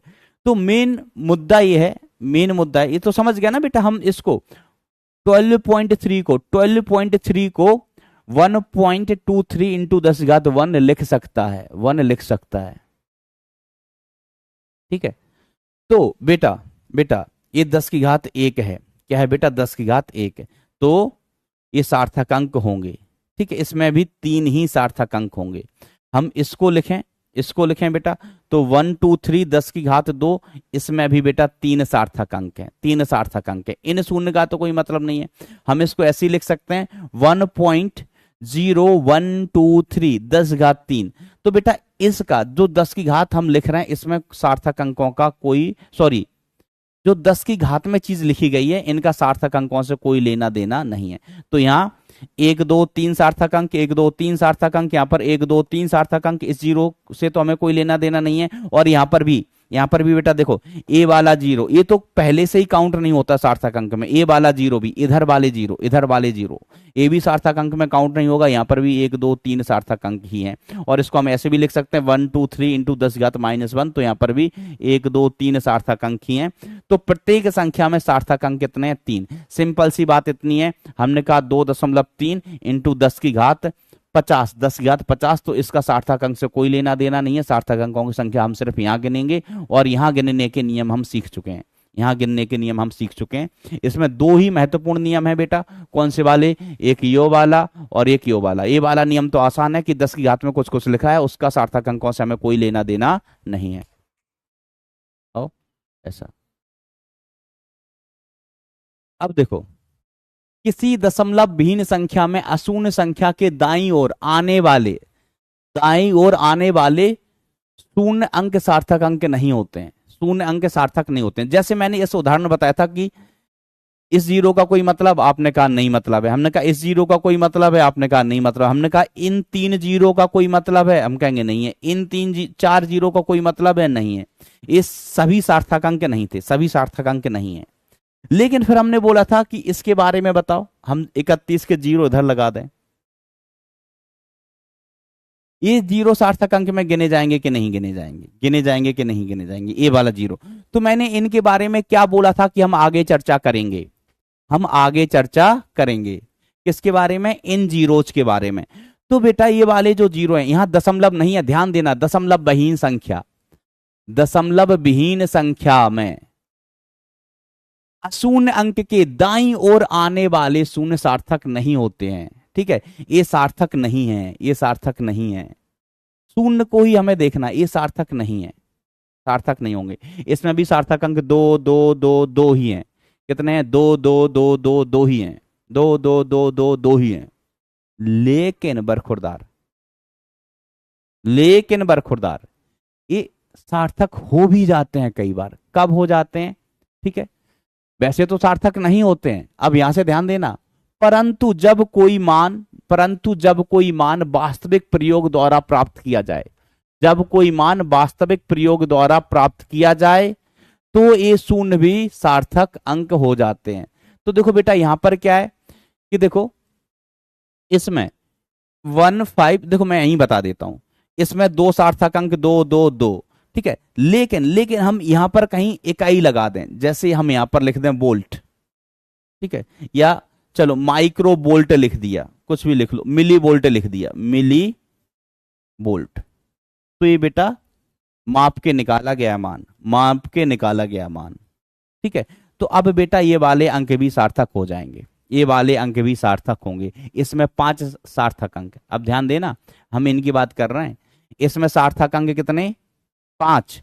और इसके आगे कोई इकाई नहीं लिखी, सार्थक अंक 2। इसमें 2, इसमें 5, इसमें 2, इसमें 5, 2 5 2 5 2 5। तो ध्यान दो ना, इन शून्य की चर्चा तो हम पहले ही कर चुके थे, इनमें तो कोई डाउट है ही नहीं, इनका कोई मतलब नहीं, धप धप धप, इनका कोई मतलब ही नहीं है। लेकिन अब हम चर्चा किसी कर रहे हैं? बाद वाले। तो बाद वाले हो भी सकते हैं, नहीं भी हो सकते हैं। तो आप देखो, अगर जैसे इसमें 1 2 3 4 5, ठीक है, इसमें 3 सार्थक अंक हैं, लेकिन यही ये 1 2 मतलब 15600 मिली एम्पियर लिख गया है, मिली एम्पियर लिख दिया हमने, इकाई लिख दी है, मापन किया गया है इसका।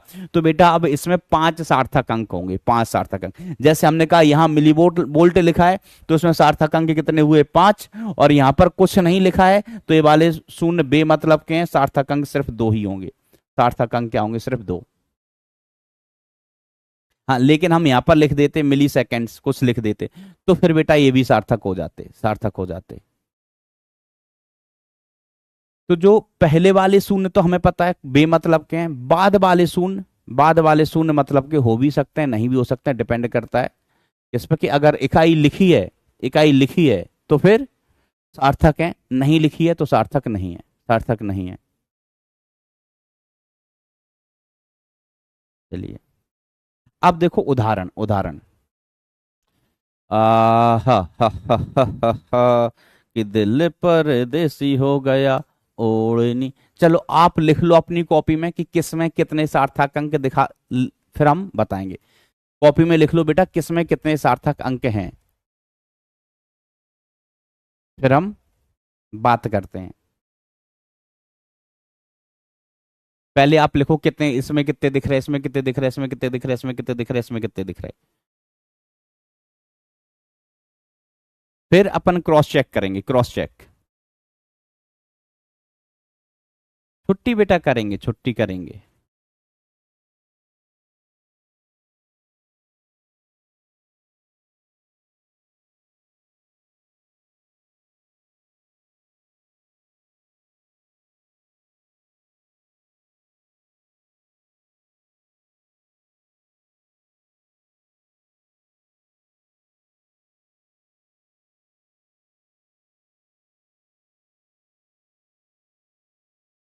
सब अपनी कॉपी में लिख लो।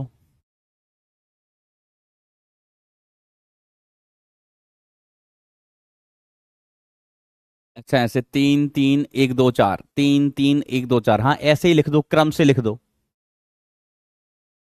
क्या क्या है, 3 3 5 1 4। बेटा ये नियम याद रखना, देखो सच्ची बता रहा हूँ, सच्ची बता रहा हूँ, ये नियम मैं भी भूल जाता हूँ। 3 महीने बाद कोई हमसे पूछे कि ये नियम तो हो सकता है हम भूल गए हों, फिर दिमाग लगाएंगे कि अच्छा ये होना चाहिए कि नहीं होना चाहिए।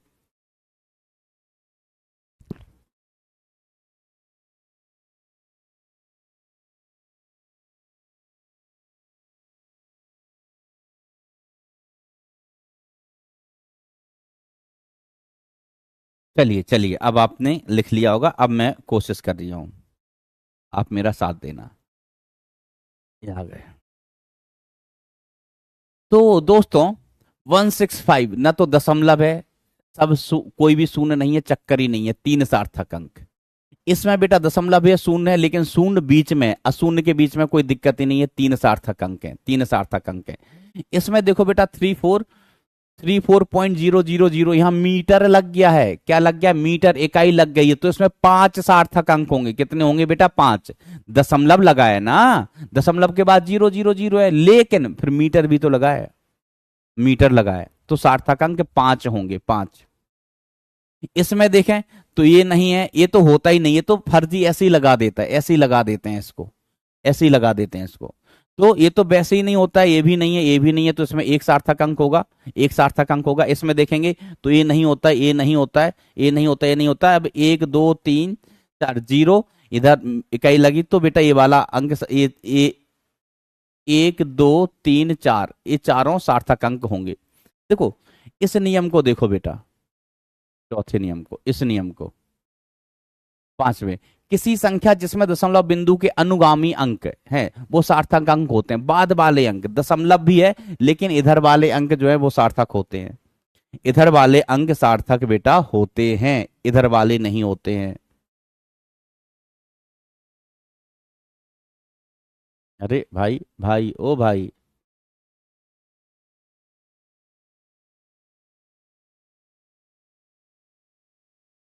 कहाँ चले गए यार तुम। ठीक है, तो इसमें ये वाला सार्थक होगा, ये तो होते ही है, दशमलव के बाद में ये भी सार्थक होते हैं, ये भी सार्थक होते हैं, दशमलव के बाद इधर ये सार्थक हैं। ठीक है, तो ये अब क्लियर होना चाहिए। तो 3 3 3 5 1 4, 3 3 5 1 4, 3 3 5 1 4, 3 3 5 1 4।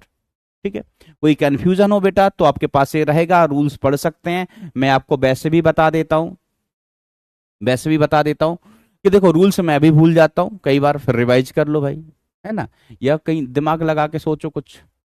तो नियम है तो रिवाइज करते रहोगे, याद रहेगा, प्रैक्टिस करते रहोगे, याद रहेगा।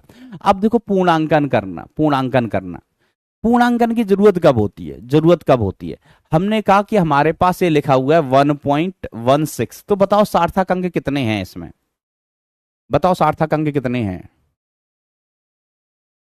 तो इसमें आप कहेंगे सार्थक अंक कितने हैं, 3 है। हम कहें नहीं, आंसर हमें 2 में ही देना है, आंसर हमें देना है 2 सार्थक अंकों में। पूर्णांकन का नियम सुन लो जल्दी से, पूर्णांकन का नियम सुन लो जल्दी से, हमें आंसर देना है 2 सार्थक अंकों में, मतलब इसको हटाना है। तो इसको अब ऐसे ही नहीं हटा देते, ऐसे ही नहीं हटाते, पूर्णांकन करते हैं। और पूर्णांकन का बेटा एक नियम तो आप बचपन से जानते हैं कि अगर ये संख्या 5 से बड़ी है तो, 5 से बड़ी है तो इसमें एक जोड़ देते हैं, 5 से बड़ी है तो इसमें एक जोड़ देते हैं। अगर जिस अंक को हटा रहे हैं, हटा रहे हैं, ये 5 से छोटा होता, जैसे 2.14 होता, तो ये हटाने वाला अंक जो हटा रहे हैं ये 5 से छोटा है, 5 से छोटा है, तो बेटा अपन क्या करेंगे, इसमें एक, ये इसका यही रहेगा, मतलब इसको 1 से बढ़ा, मतलब ये यही रहेगा। जैसे 2.14 था, हमें इसे हटाना है, इसको हटाना है, तो जब हम इसको हटाएंगे, अब 5 से तुलना करते हैं, अगर ये 5 से कम है, 5 से कम है, तो ऐसे ही हटा दो, इसको ऐसे ही हटा दो। तो तुल हटाने वाला अंक, हटाने वाला अंक अगर 5 से छोटा है तो इसमें कोई चेंज नहीं करते हैं पीछे वाले अंक में, और हटाने वाला अंक अगर 5 से बड़ा है, सॉरी क्या 5 से बड़ा है, तो पीछे वाला 1 से बढ़ा देते हैं, पीछे वाला 1 से बढ़ा देते हैं। देखो अपन वही ना कि आपसे कोई पूछे कितनी प्रतिशत है, कितना प्रतिशत है, तो हमें दशमलव में नहीं बताना, मान लो दशमलव में नहीं बताना। तो किसी व्यक्ति की प्रतिशत है 68.4, 68.4, तो हमें दशमलव में नहीं बताना है, तो बताओ उसको क्या बताना चाहिए, समझने के लिए बता रहा हूं, वो उसको आंसर 68% बताना चाहिए या 69। किसी ने कहा दशमलव में मत बताओ, हमें दशमलव नहीं पता है, दशमलव नहीं पता है, दशमलव में मत बतियाओ हमसे, हमसे दशमलव में न बतियाओ, ठीक है। अपनी परसेंटेज बताओ। अब आपकी परसेंटेज है 68.4, तो क्या आंसर दोगे? 68 की 69, जल्दी बोलो, 68 69, 68 69, क्या उत्तर दोगे? 68 68 68, 69 वाला भी जरूर आएगा, जरूर आएगा। हाँ आ गया 69 वाला। पगलेश, बढ़ा के बता रहे हो, बढ़ा के बता रहे हो, परसेंटेज बढ़ा के बता रहे हो, पापी आदमी। हाँ, अगर आपकी परसेंटेज है 68.6 होती, 68.7 होती मान लीजिए, तो अब आप कितना परसेंट बताते? 68 बताना सही रहता है, 69 सही रहता है। तो आप कहेंगे 68 तो ज्यादा कम हो जाएगी, 69 बताएंगे, हम 69 बताएंगे, 69 बताएंगे। अब कितनी बताओगे बेटा इस केस में? 68 69। दशमलव जिसको बता रहे हो उसको दशमलव पे आता ही नहीं है, दशमलव उसने सुना ही नहीं है, वो ऐसे ग्रह पे रहता था जिस ग्रह पर दशमलव पाया ही नहीं जाता है। तो क्या बताओगे बेटा आंसर में? 68.7 है तो 69%, 69% बताओगे। Yes, very good very good very good. समझना, यहीं से थिंकिंग बनेगी, यहीं से थिंकिंग बनेगी। तो हमें इसमें कोई कंफ्यूजन है क्या परसेंटेज बताने में? नहीं है, नहीं है। हमें यहाँ पर पूर्ण अंकन करना था, 68 दशमलव कुछ कुछ था, तो हमें पूर्ण अंकों में बताना था, पूर्ण अंकों में, ठीक है। अब देखो मित्रों, अगर हम आपसे कहें ट्विस्ट वाला सवाल, आपकी परसेंटेज 68.5 है, 68.5 है, तो बताओ क्या बताओगे? अब बताओ बेटा क्या बताओगे?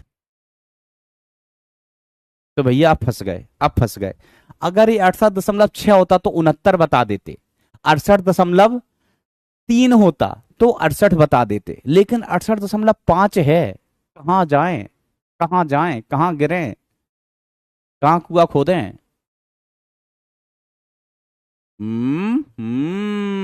फंस गए कि नहीं फंस गए? कितने लोगों को लगता है इसमें फंस गए? वो एफ लिखो, जिनको लगता है भैया अब तो हम फंस गए, एफ लिखो।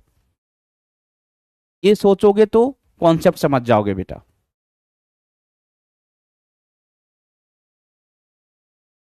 कॉन्सेप्ट समझ जाओगे, फिर याद नहीं रखना पड़ेगा चीजों को,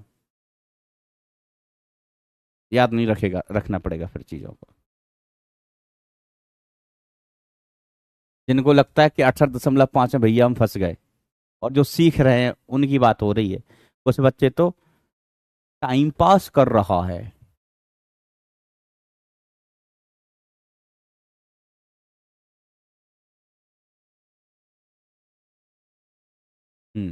आइए, चलिए चलिए, अब अपन नियम सीख लेते हैं, तो फिर कहीं फंसेंगे ही नहीं जीवन में। नियम सीख लेते हैं, बस नियम सीखना जरूरी है। सो लेट्स लर्न द नियम।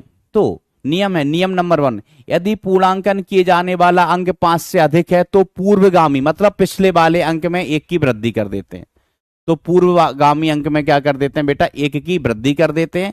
जैसे उदाहरण के तौर पर 6.87 था, हमें इसे 2 अंकों में ही लिखना है। सिर्फ हमें किसी ने कहा सवाल में ऐसा कह देते हैं आंसर 2 अंकों में बताओ, आंसर आपका इतना आया, भले आपको सवाल में लिख देंगे कि आंसर हमें 2 अंकों में चाहिए, तो हमें क्या करना है? ये वाला हटाना है। तो इसकी तुलना करो 5 से, अगर ये 5 से बड़ा है, ये 5 से बड़ा है, तो बेटा इसको 1 से बढ़ा देंगे, पीछे वाले अंक को अपन 1 से बढ़ा देंगे, तो इसका मान कितना हो गया? 6.9। इस नियम में कोई दिक्कत होनी नहीं चाहिए, बड़ा आसान सा नियम है। अगला नियम क्या कहता है? यदि पूर्णांकन किए जाने वाला अंक 5 से कम है तो पूर्वगामी अंक मतलब इससे पहले वाले अंक अपरिवर्तित रहता है। There is no change, there is no change. जैसे 3.49 है, 49 है, हमसे कहा कि 2 अंकों में उत्तर दो, उत्तर सिर्फ 2 ही अंकों में दो, तो हमें इसको हटाना पड़ेगा। अब इसको हम देखेंगे 5 से बड़ा है छोटा, अगर ये 5 से बड़ा होता तो इसको 1 से बढ़ाना पड़ता, ये 5 से छोटा है, 4 5 से छोटा है, छोटा 4 5 से छोटा है, तो इसको ऐसे ये भगा दो, भगा दो। जैसे हमारे गांव में ना जो छोटे होते हैं ना, छोटे 5 से तुलना की जाती है, 5 से तुलना की जाती है, ठीक है। जो छोटे होते हैं ना उनका कोई महत्व नहीं होता। हम गांव में बच्चों ने पंगत खाने जाते थे, पंगत है ना, हमारे यहाँ गांव में कुछ शादी होती थी, ब्याह होता था, कुछ भी होता, पंगत खाने जाते थे। तो क्या होता था कि छोटे लोगों को 1 रसगुल्ला दिया जाता था, गुलाब जामुन वही काले कलर का, हाँ, रसगुल्ला गुलाब जामुन जो भी बोलते हैं। छोटे लोगों को एक गुलाब जामुन दिया जाता था, बड़े लोगों को दो दिया जाता था, बड़े लोगों को दो दिया जाता था, जो देने वाला आता था। तो हम लोग क्या करते थे, जब जो बांटने वाला आ रहा है, रसगुल्ला गुलाब जामुन बांटने वाला आता, जब वो आता था ना, तो पूरी सब्जी आ रही होती ना, तब तो ऐसे नॉर्मल बैठ रहते थे, क्योंकि उसको तो दोबारा भी ले सकते हैं। लेकिन जब गुलाब जामुन देने वाला आता था, तो ऐसे करके बैठ जाते, ऐसे करके, ऐसे कि बड़े लगे, ताकि हम कैसे लगे बेटा, बड़े लगे, तो हमको दो दो गुलाब जामुन मिल जाए, ऐसा। तो यहां पर याद रखना कि जो अंक छोटा है किससे, 5 से, उसका कोई महत्व नहीं है, कोई महत्व नहीं है। लेकिन जो अंक है 5 से बड़ा, उसका महत्व, उसको दो गुलाब जामुन मिलने वाले हैं। हम्म। आपके यहां भी ऐसा होता था क्या? आपके यहां भी ऐसा होता था?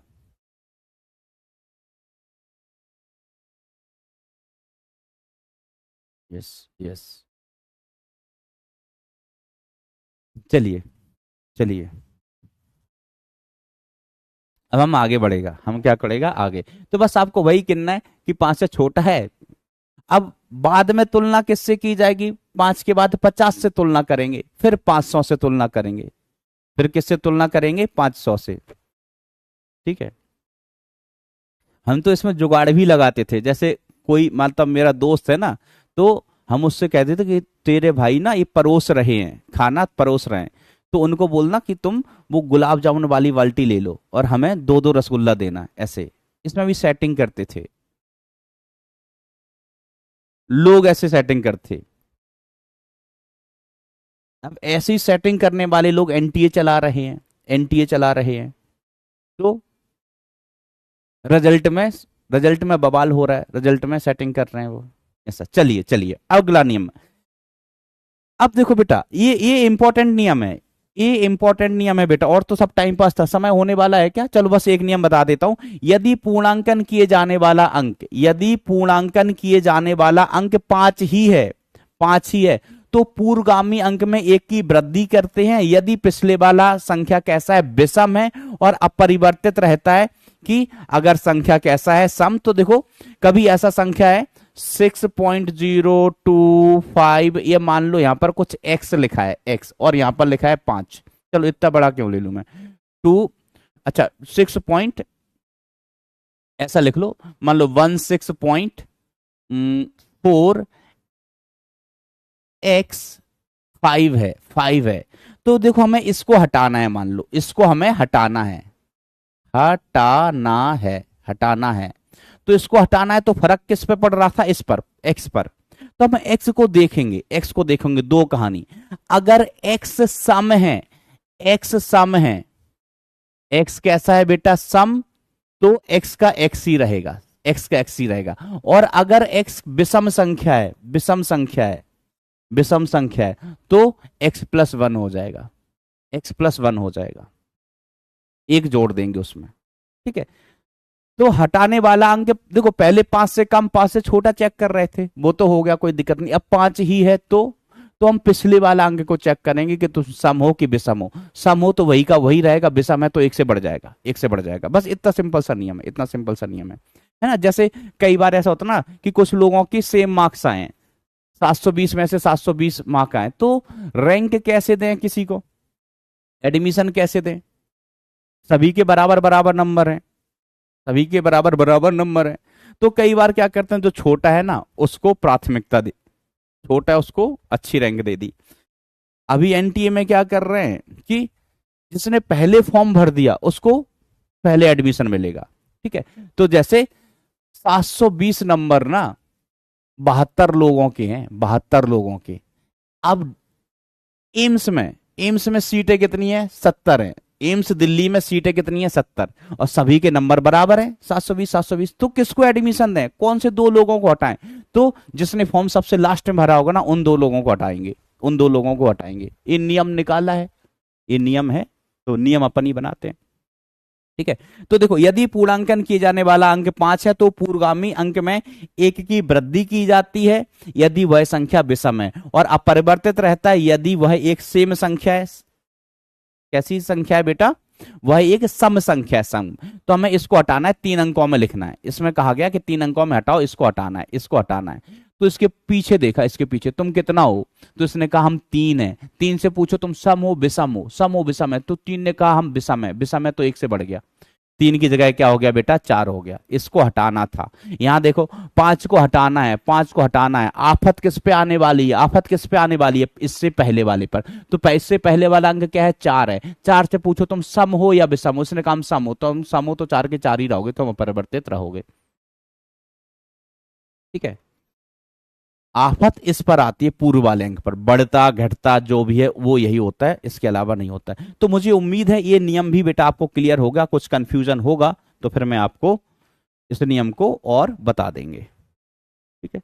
तो चलिए अभी तो ज्यादा पढ़ाऊंगा, तो आपने तो दिमाग स्विच ऑफ कर दिया होगा। दिमाग क्या कर दिया होगा बेटा, स्विच ऑफ कर दिया ना भैया। चलिए अच्छा, ये सार्थक अंक और क्या कहते हैं, सार्थक अंक और ये पूर्णांकन करना कितने लोगों को क्लियर है, वो थम्स अप लिखना। बच्चे हुए लोग थम्स डाउन। बेटा सब एग्जाम्पल लेंगे, जो 5 5 5 5 लिख रहे हो ना, पॉइंट की 4.5555 सब अपन लेंगे, सब अपन लेंगे। तो देखो इस टॉपिक का पिछले टॉपिक से कोई कनेक्शन नहीं था, नया टॉपिक है, रूल्स हैं, एक बार और पढ़ना, कंफ्यूजन हो तो बताना। ठीक है।